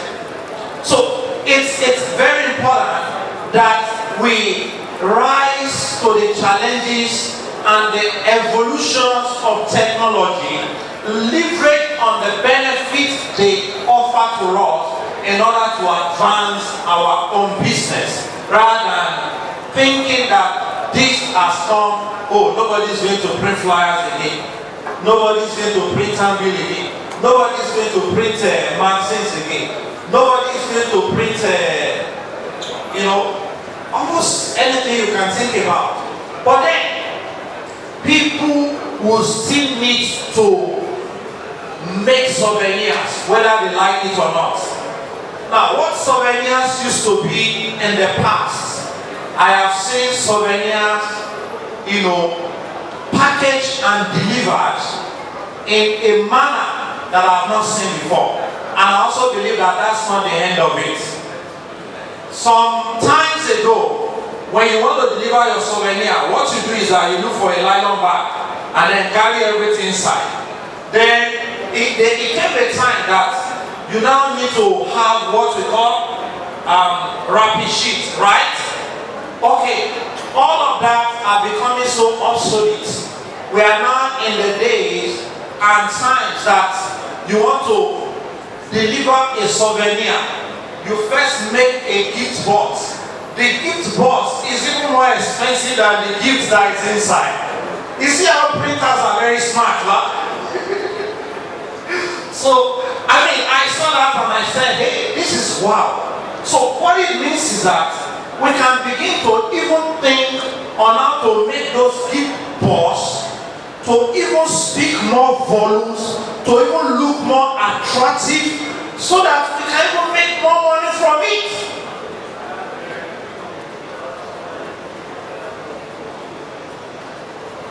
And of course, packaging. It's an area, no matter what it is, you want to sell, no matter what it is, you want to market. All the sectors, no matter services and products they want to deliver, they will still continue to see us relevant in the scheme of things. But then, the only way we can profit so much from all of that value chain is to constantly innovate and make sure that what we deliver, what we make available, last 2 years, this year is not the same thing we are going to repeat, because there is no way you are going to make more money from these buyers if what you offer them a year, 2 years, 3 years ago is what you still want to offer them this year. You must have to find a way. You must innovate in such a way that they will be willing to pay even higher than they paid before. I mean, the equipment manufacturers understand this trick very well. Konica Minolta will tell you, oh, there's a 1070, and then 6 months after or a year after, in 2070, and then 1 year after, you see a 3070, and now you have a 4070. All of them, what are they doing? They are still printing. They are still printing. And then they will tell you, oh, this one can print faster. Now, the question in my mind is that if you know that this one can print faster, why did you not even put all the speed here? 3, 4, 5 years ago, why are you putting the speed small? Why are you putting it small? And the truth is these guys already have this thing lined up even for the next 10, 15, 20 years. They have it lined up because they must constantly bring it up. If not, you will not have a reason to ask for another equipment even when you still have one that you bought not up to 2, 3 years, that you have not even explored, you have not twisted it out completely. But then they are forcing you to buy another one. And how are they forcing you? Is it with their gun? No gun, no slap. But then they make you see that what you got that time is not good enough. This is better. So why did you bring the one that is not good enough? Why did you bring it for us that time? So we must make sure that we are constantly on top of our game on how we promote what we do. We must make sure that we are constantly on top of our game on how we deliver our products and our services. We must be on top of our game on how we engage our employees. We must be on top of our game on how we make it so easy, how we make it so possible for members of our teams to also contribute towards making what we are doing better than the way it used to be. They say it's only a madman that will continue to do what it's been doing the way it's been doing it and yet expecting a different result. On this note, I would like to submit. And I believe I've been able to convince you and not confuse you. Thank you so much for listening. Point. And one of the things that you said, you've been able to clearly distinguish between creativity and innovation. Creativity is all about, first of all, conceiving it. So what you conceive, you're able to put it into practice, that definitely becomes innovation. Thank you very much. So, however, this is just a food for thought for some of us here. You said there was something wrong with us in this part of the world. Because if you ask, we tend to blame the government, blame this, blame that. What is actually wrong with us? And in my mind, I was just answering that question. And I tend to agree. But the person that said, what was wrong with us was in the water that we are drinking. I'm sure you are shocked. Yeah. I already said we are 70% of water that we're outside of the box. So there's something wrong with the water that we are drinking. Alright, for proper introduction, once again, let me the individual that came in. That's the Deputy Director of the Ministry of from Federal Ministry of Industry, Trade and Investment, representing the Minister in the person of Mrs. Olumuyiwa Ajayi-Ade. Please let's stand together for her. To just use a few minutes to entertain some questions right from Please, concerning the success story, we are talking about making print business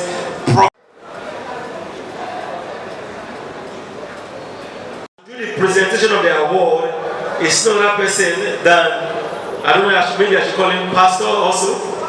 Pastor Mr. Tunde Obuah, the MD CEO of the organization of this event, this year's Integrated Media Limited. Please let's put our hands together for Mr. Tunde Obuah. It's so important, whatever you do in life. If you want to remain irrelevant, whatever you do in whatever profession you find yourself, is not to keep, gaining knowledge. And that's why, the entrepreneurship and innovative segment of Nipex, for me, is the most profound, is the most inspiring. And ladies and gentlemen, you agree with me, the 2022 edition once again has surpassed our expectation with the enormous knowledge we have received from our highly valued and esteemed speakers. Can you join me? Truly appreciate it. Please let us appreciate it. In fact, if I were to summarize it, I would say we've just gone through the most modern management business program that you can ever find in this profession. Let's appreciate them once again. It's been quite academic, how much more it's been quite innovative. I like to say that I've taken a lot away. Some people think that my ears are not here, they are here. At least I heard somebody who spoke on the subject of innovative business. He said something. He says, if you want to future secure, somebody said future secure. I think that would resonate with me for a very, very long time. You want to future secure, you want to secure your future, future secure your business, put a seal on it, then you have to innovate.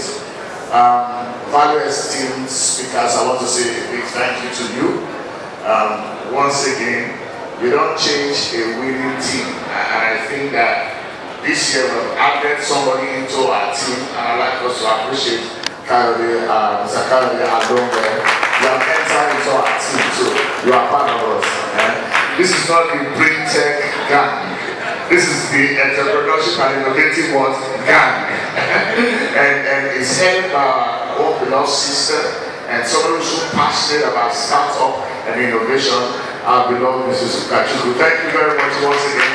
I appreciate all of you. And our deputy director, I want to thank you for staying through this. I hope you will go back to the minister and tell him that there's a gang.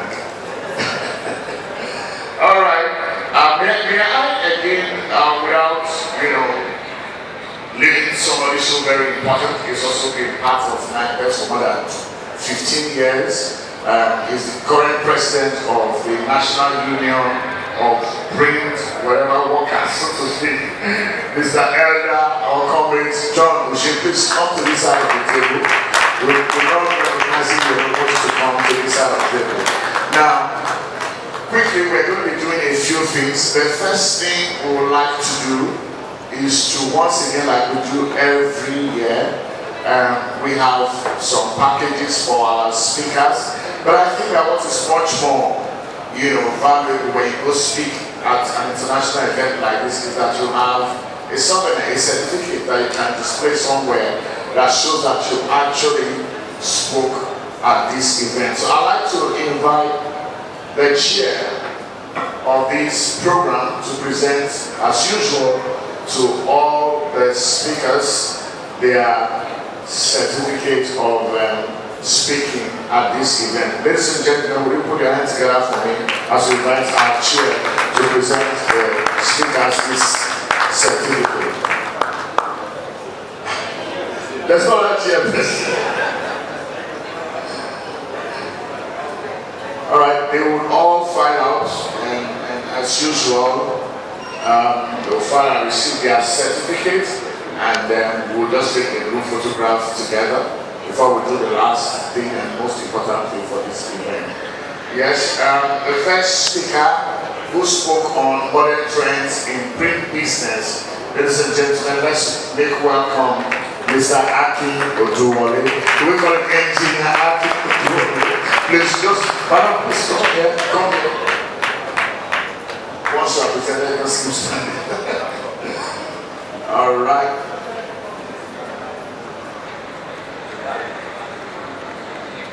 So, the second person is the person who spoke on innovative business and, innovation and innovating your business in today's world. No other person than the CEO of Digital Reality, a sister and a friend, Mrs. Elsie Akin Adeshola. Thank you very much.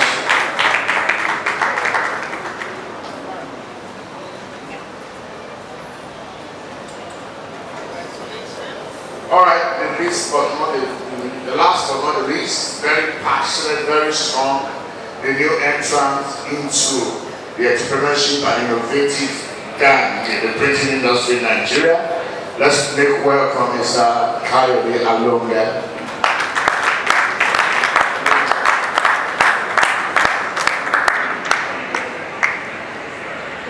All right, because of my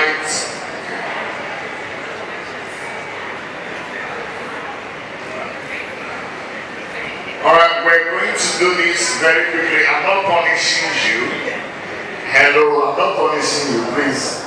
I know that you are very busy executives, and want to be on our way back to the floor. So we're going to run this very, very quickly. I would just like to create your indulgence to say one or two things about one of our highly valued speakers.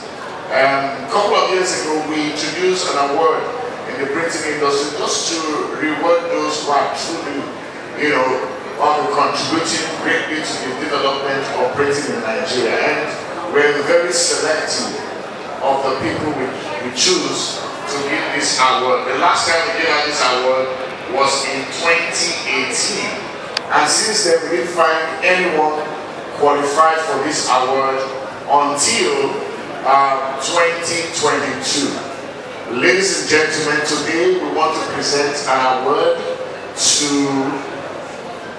the CEO Digital Reality Print Limited, Mrs. Elsie Akin Adeshola. She will just step forward, step aside as we have citation. Now, one thing about me is that I surprise people. On yesterday, I surprised her, and I know she didn't take credit to it, but I know that I've done it. She will always forgive me, so I don't have a problem with that. I surprise people. I like to surprise people. Now, so I'm going to read this citation about our awardees for 2022 for as a doing of print in the Nigerian printing industry. Our awardee, Mrs. Elsie Akin Adeshola, is a woman that is very passionate about the management of resources, particularly human and material, in bringing the best out of them to achieve organizational goals.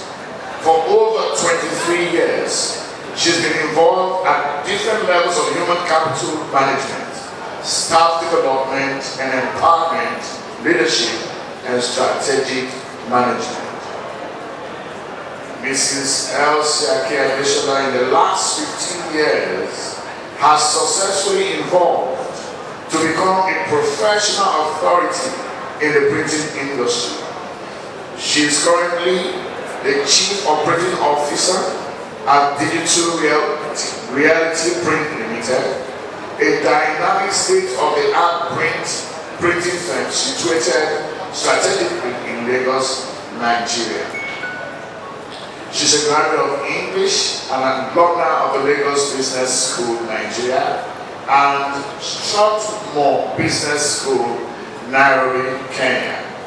She is a member of the Chartered Institute of Professional Printers of Nigeria, CPON, and also a member of the ad hoc committee on reviewing the activities of Bureau of Public Procurement on award of government print contracts, and Association of Nigerian Printers, and the Chartered Institute of Personnel Management. She's a member of the Association of Nigerian Printers and also a member of the Chartered Institute of Professional Management.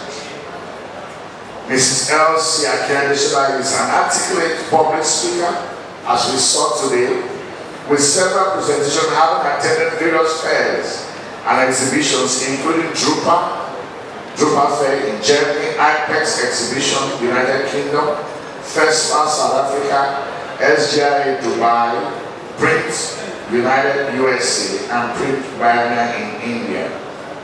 She loves what she does and derives joy from seeing growth through collective effort. We believe that every organization is a living, breathing entity that needs to be nurtured with emotions. Now I can go on and on. Ladies and gentlemen, I'd like to invite today two very highly distinguished personalities in our midst to present this special award to our awardee. I'd like to invite Mr. John Uche, the President of NOPRO, and the representative of the Honorable Minister for Industry, Trade and Investment, the Deputy Director, please to come and assist us in presenting this award. May I humbly request, as we be upstanding, as I present to you today the latest doing of printing in Nigeria, Mrs. Elsie Akindele.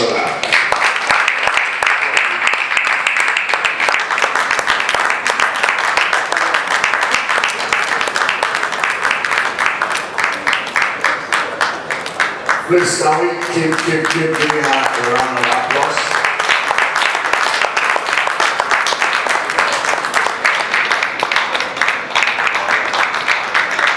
All right, stand up, start with our take a brief photograph. Those of you with your certificates, you can display your certificates as usual.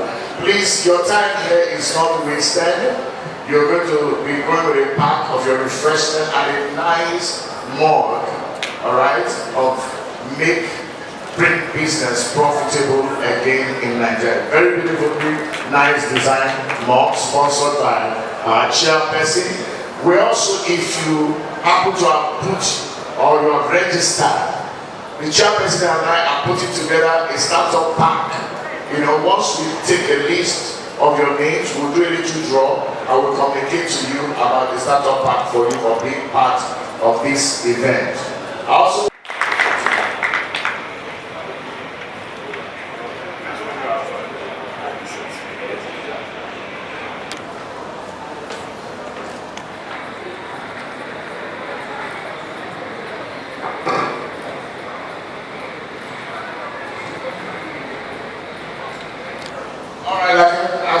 I said I surprise people.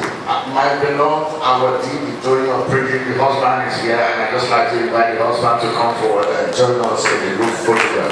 Behind every successful woman, there's what? There is a man. Let's welcome Mr. Akindele.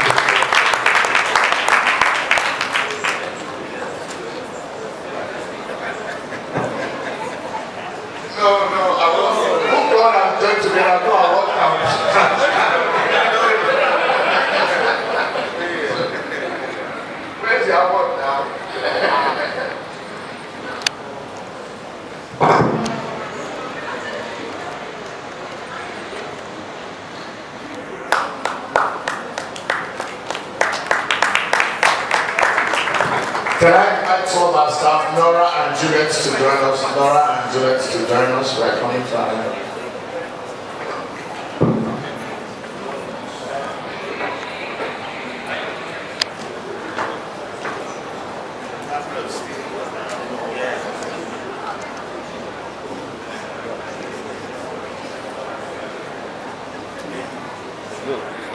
That's great.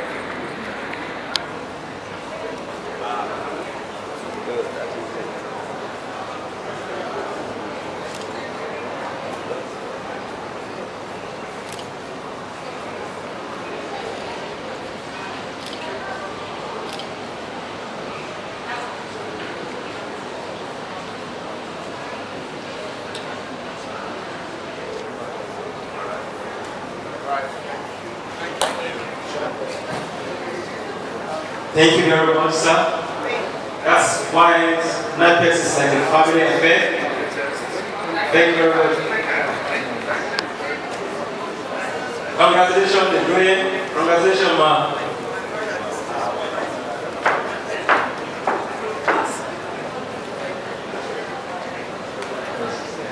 Alright, so we quickly go into it. We are wrapping it up with question and answer. I don't know if you have any question from the welcome address or lens about if you want to be successful in this business, you have to be focused. Know what you are doing, your potentials. And then from the printing, we learn as a printing always evolve. Printing is still evolving. And then we talk about innovation and productivity. Do we have anybody with any questions? Any question? Any questions, please? Let me just want to throw this question to Mr. Kyle Alunge. Also maybe his LCS can also attend to it. You said something about creativity. And then we said we have to create the environment. And to me, it appears like there's not going to be the right environment. So, is it an hopeless case? So that's my question. Is it an hopeless case? Creativity requires the right environment. And when you look at it, there's not going to be a right environment. So how do we go about it? Is it an hopeless case? We just forget about creativity or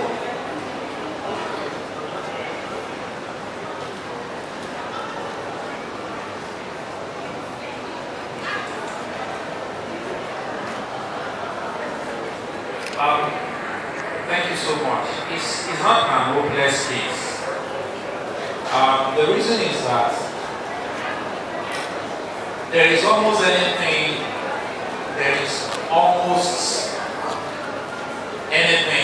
that is new. Whether it's a challenge, a problem, or whatever you want to talk about, somebody somewhere has gone through it, has experienced it. So what we need to do to bring about the right environment to unleash creativity is to give ourselves the maximum exposure. Now, the more exposed we become, the more, we get positioned to create the right environment for creativity. Many of us have traveled maybe out to attend exhibition. In fact, the fact that you are here this morning, you are attending Nipex, and you're also listening to this presentation, you are on your way to creating the right environment for creativity. So it's a personal responsibility, and of course, it is the value you place on it. It is the consciousness and the admittance that, look, this thing is in my hand. But we continue to blame others for what is happening, and nothing will ever change until we take personal responsibility to bring in the desired change to our situation. So creating the right environment is not an hopeless situation. It begins with exposure, and of course everyone who is here to attend Nipex, also listening to this presentation, congratulations, because you are on the way to creating the right environment. Thank you very much, sir. Let's give it up. Let's put our hands together for him. And let us also put our hands together for the organizers. Because he just said it. The fact that you are here, you are already creating the right environment. All right, my brother. Let's just give us your name, your organization. Can I have it?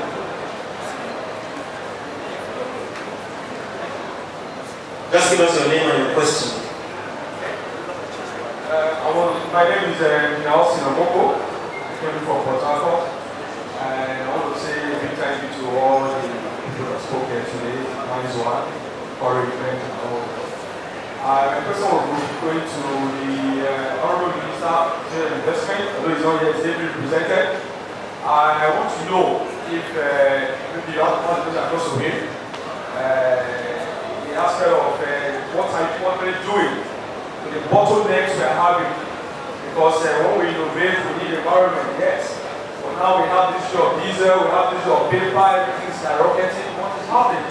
So what are you doing to help with the bottlenecks in terms of us doing this, investing or going into this print business? So what are your plans to pushing the effect of the action our face in terms of getting products, what we need? Thank you. All right. When I said we should ask questions, really, I'm not talking about asking questions from the paper presenters today. However, it is noted and it will be released unless. Yesterday, I think it was discussed. Do you want to say anything to that, man? You want to say anything to that? Your question was addressed this as per what we are trying to do in this. All right. That we are trying to, a lot of your challenges will come into the paper, graphic industry policy. So we need a policy that's it's a policy that drives, it's a roadmap that will drive the development of that sector, which is presently not available. We are just drafting for trying to develop it. Thank you. Thank you very much. Yes, paper summit. Maybe a paper summit later in the year to address the white paper. Yeah, because the policy on paper itself has advanced to certain level at least. So we need the input of the stakeholders, which we feel collaborating, the ministry collaborating with CIPOM to have a paper summit. I think we'll reach a wider group of people to get their input into the policy. Because when we formulate the policy, we need input from the people that the policy is being made for. We can't just sit in the office and do that. We do our own, then meet, gather and meet, then harvest your input into the policy. Thank you very much. All right, thank you very much, Mark. Thank you very much. Also, I think the present leadership of CIPON is working on a lot of things behind, so very soon we'll see the effect. All right, so I just want to take one or two more questions regarding the presentation of today. All right. I want to first of this program. I've been coming here for some years now. Thank you very much, our pastor and the organization. I've been no state and Dr. Conrad. I want to state some facts about the business. Maybe it's like a question, it's like an observation that we can all talk about. One is the problem of workers. I don't know about people in Lagos, but how we in those states, we have a very big problem with workers. In the area of graphic artists, people are not willing to work for the pay you offer now. The last time I got some places, I thought I was paying well. He left. So it's like I'm coupled with the economy, and I feel for them. I know it's not easy. It's a big problem. Now I was told that there is a software that is out that will enable design. I don't know much about it, so my brother AI, if you know about it, please. I'm really interested. Then, Mr. Lopez, how do everybody is different. You're able to retain workers over many years now. Maybe your personality type. Not everybody can follow that pattern. So what is there a paradigm or is there a matrix that can be generalized that will help us to be able to over a long period of time? Because I train. After training they go. I pay and I train them, I pay them as in I employ them, then I begin to pay them to train them.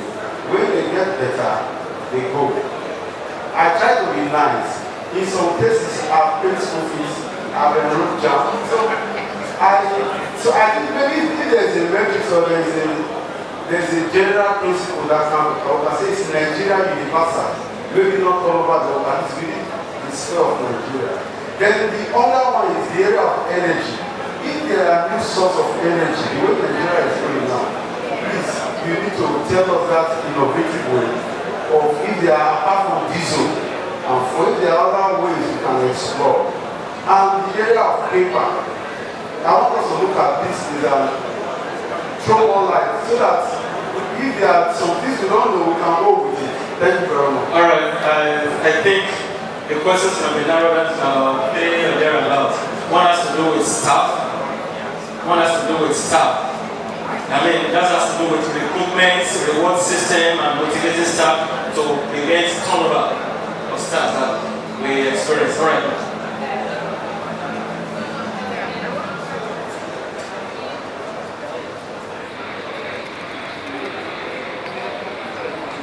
I want to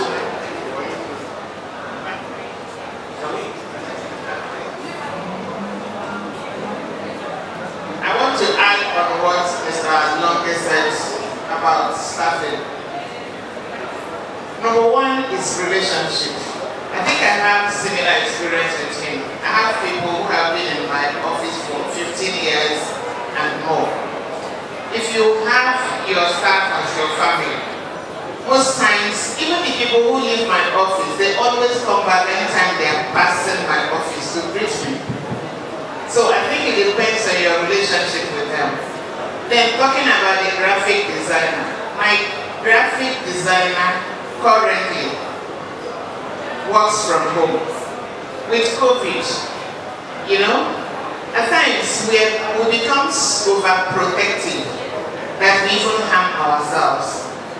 You might think, okay, if he's at home, he will use the design to show somebody. If he doesn't show somebody, he'll find it in the internet. So when we are free with them, it makes them to work. Your customer is your customer. It depends on your relationship with your customer. So if he's working from home, you can imagine the money he is going to save. You might think, okay, he's earning 250 or whatever. But if he's working from home, he becomes more efficient. He works when he has the energy to work. He can work in the midnight. In the morning, he can do other things that concerns him. All that is important is his performance. So when you trust and then try that, maybe it will work. Then on the diesel in my office, because it is really very expensive now, there are things you do in the office that you must do with power. My office is like an electronic office. Without light, everybody is sleeping.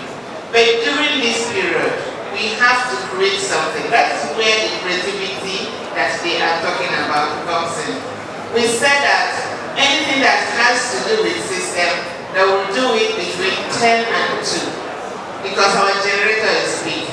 And that's 10 and 2. You see everybody trying to finish what they want to do in the system because then after that period they do the other things that they cannot do. So for you to make profits in printing now, you have to be very, very creative. You have to innovate. Innovation doesn't mean only technology, it also means ideas that will make you to move forward. It's either you innovate now or you die. Thank you.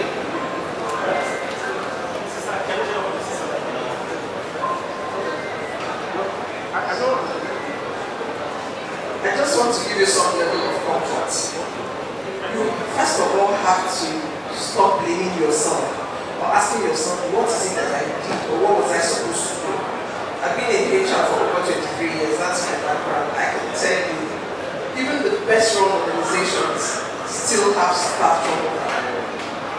Do you understand? So first of all, because the way you sound is, what am I doing? What am I supposed to do?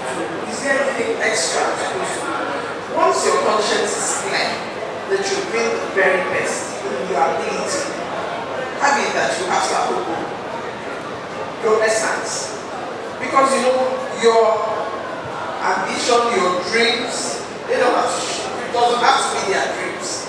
They all have their vision. Do you understand? Now, it's not just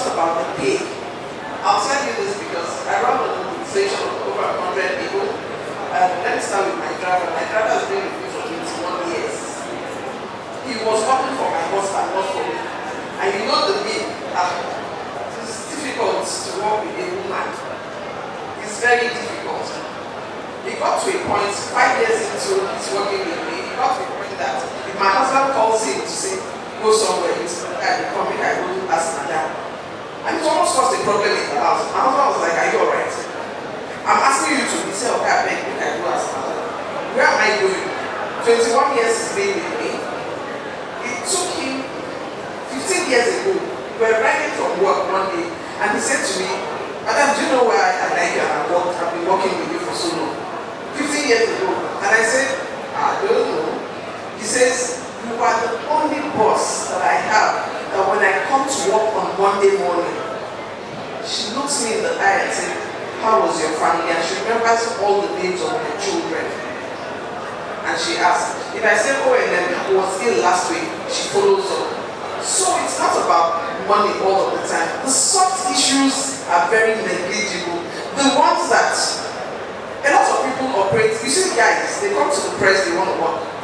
You tell them, oh, 2 more hours, we're working overnight, they're ready to work. It's the wives at home that most times makes them to take that decision of, oh, you left me, you abandoned me. So you know what I do? Even as COO, when my staff, when the register is presented, and I'm told, because I get to see it every day, and somebody comes in late, and the first thing I ask is very unusual. Why did this person come in late? And HR says, when I spoke to him, he says that the wife was ill or the baby was ill and he had to take the baby to the hospital. Guess what I did? I said, find out the hospital. The guy is there in the office, the one driving. My driver takes me to Bushi. I go, I buy a bit of provision. Maybe I thought, they don't know. I find out, maybe they're back from the hospital. And then I get to Bushi and I see the lady. I say, you know, I heard your baby is not feeling well. And unexpectedly. And she says, thank you very much, ma'am. Thank you, ma'am. And you drop provision of not even more than 5,000 sometimes.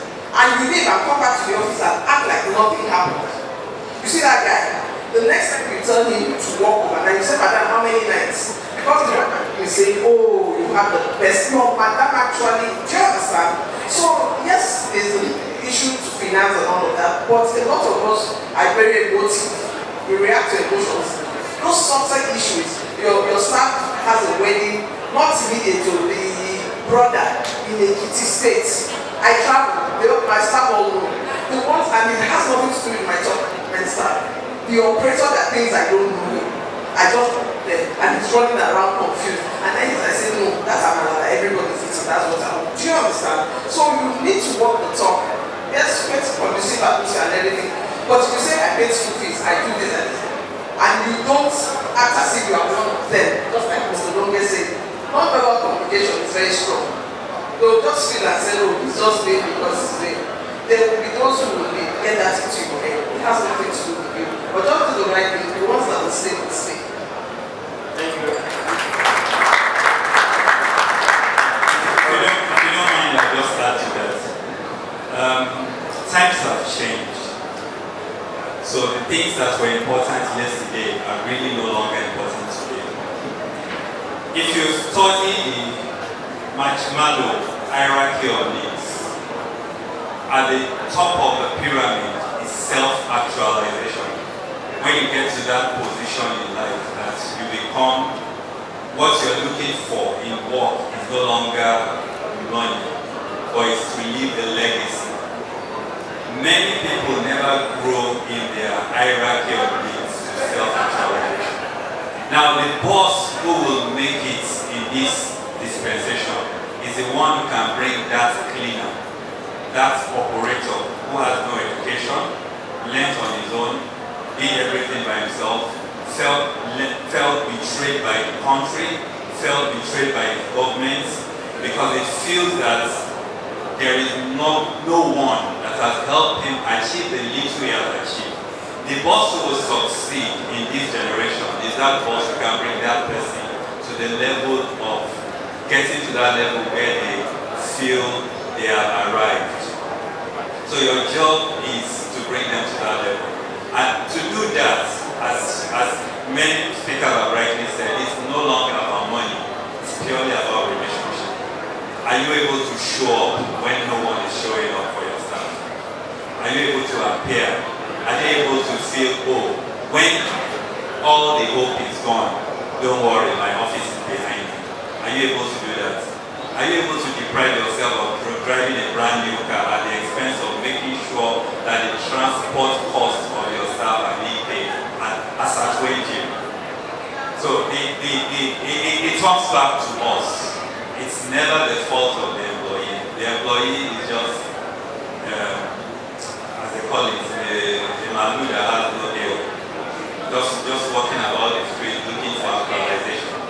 Can you help define it? Everything that all those who have employees that have stayed with them for many years are saying to you is that they brought the people from that level of, I want to eat bread and water, to the level of, okay, it's no longer about money. But it's your responsibility to get to it. And how you do it, no one can tell you. You have to study the people, you have to study their temperament, and you have to know. For some people, you just have to be the senior brother they never had. For some people, you have to be the confidence that they never had. So I've got staff that give me, that tell me the most secret things about themselves that they cannot tell anyone else. And you have to respect their privacy. You have to respect their secret. You have to keep that. You have to keep that, you know. And then once you do that, there is a connection. It's all about the connection. The relationship brings the connection. Once you have the connection, then you have people who are loyal to you. And the moment they say they want to leave, please let them go.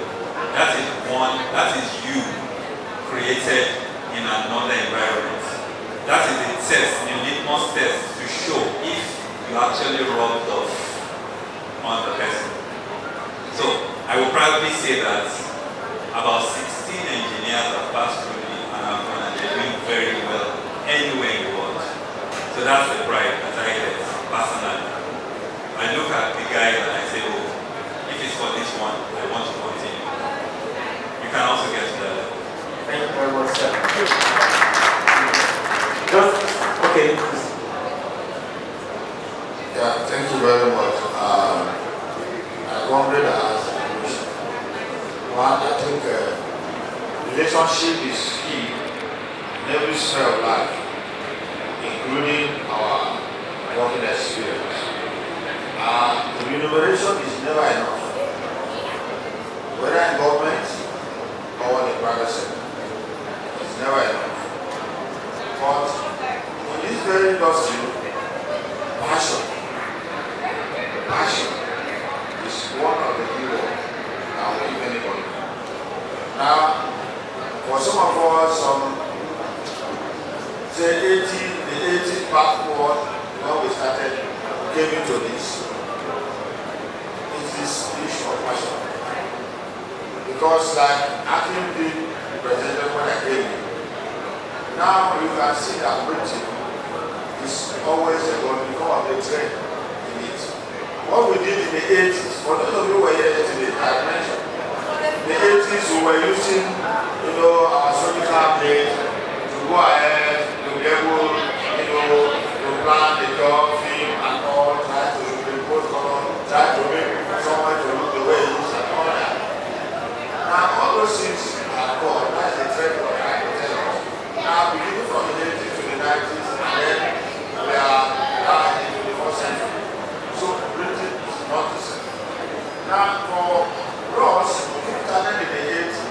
We are not also the same with our children who are here today. Because some of us started in the forest, we have started to work in the bush. And so for us to come out and to embrace another trade that we are doing, you can use your hand and your brain. The top of the TV here and the ocean, and you will be able to bring something and use it. And you see the way you can do everything. You will be very happy that you are doing it.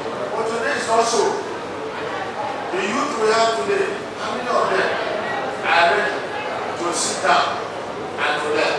The key issue is that when the young person is not ready to be committed to what he's doing, the impression he has first is that as he sees you as the boss, he thinks that you will just fall from the group and then you just start making it.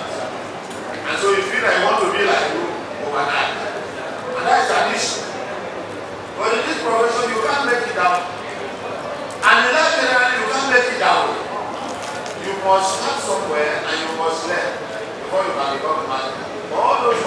are here who presented to us. If you ask them one by one how even they came into this profession, they will be able to, they have something to tell you.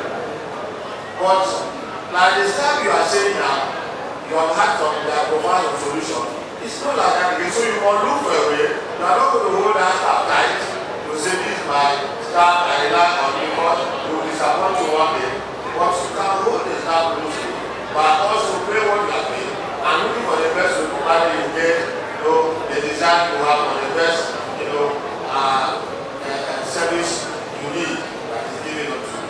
But again, I want to thank all the presenters. I listened carefully as I sat there. Very good one to us.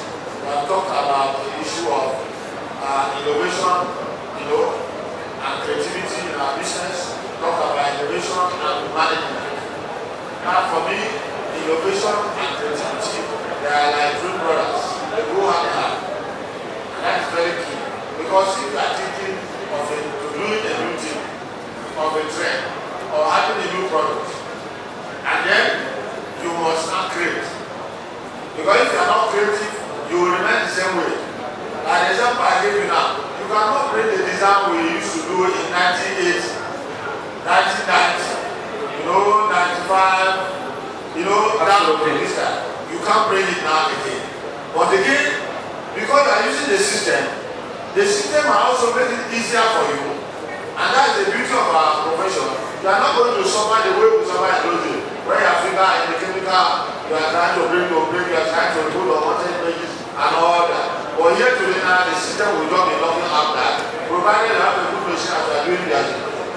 Now, if that is to be done, then we have to think of the best way, you know, to handle it. And that's why it's important that you must be creative in this profession for you to make it, to move forward. You can't go to the system and you pick a design because you have seen that there is, you know, a common design idea that can be, you pick it and paste and you think that there's no. You must think of the best thing. You have seen this design we have used in this program today now. If you are going to print, are you going to go and use the same thing? You must think of the different way you are going to place this color and which one you are going to superimpose and mix. So that whoever you give to will know that yeah, this person has done this, but it's different from this one. Otherwise, you remain the same place. And Nigeria is not remaining the same place. Nigeria is going higher, getting worse, and it's not coming down, and it's not changing. And so we need to think of something that will make us also. Thank you very much, sir. Thank you very much, sir. Thank you. Please let's put hands together for all our speakers. They have been very, very wonderful. I'm sure the brother that has that question is satisfied. The truth really is you can't exhaust it here. You just have to keep improving yourself. You know, you don't have the hold. The truth really is you don't have the hold on any staff. And that's why they will tell you in Nigerian balance. Don't be the photocopy I give you. Did I give you the original of the certificate? You didn't have the original so they can move at any time. I think the best thing is just for us every time we employ people, have somebody to also understand how you are the bottom of the person at the given any time. So as well, not to suffer any lapses or any gap, have somebody that can quickly take it over from them. Thank you very much. So with this, I think we have come to the end of the summit. The speakers are busy people, so we need to release them so they can face their busy schedule. I want to say thank you to all the speakers. Thank you very much. It's been a wonderful session. It's been very informative. We have an intelligent discussion. Thank you to the organizers and thank you to the wonderful audience. We have, I like to promise, I want to be very conscious of my word. For all the presenters that are not here, we are trusting that they will send their materials. When they send their materials, as soon as you register, we have the email, we can send it all across to you. Let's put our hands together once again for our speakers. Thank you very much. Thank you very much. Thank you very much. All right, everybody, thank you very much. It's been wonderful. We hope to see you in Nipex 20 for the Engineering Summit. We need to see for another entrepreneurship summit. We are hoping to see you again. Please have your seat and wait for your gifts while we allow our speakers. Please, who is receiving the ushers? Please, let's lead them to where they need to be. Please, let's have a seat. The reading audience.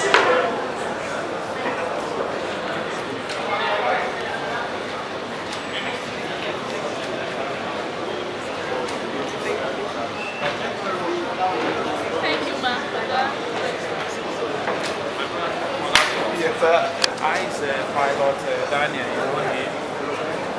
Alright, I was some of the first 50 people to register on a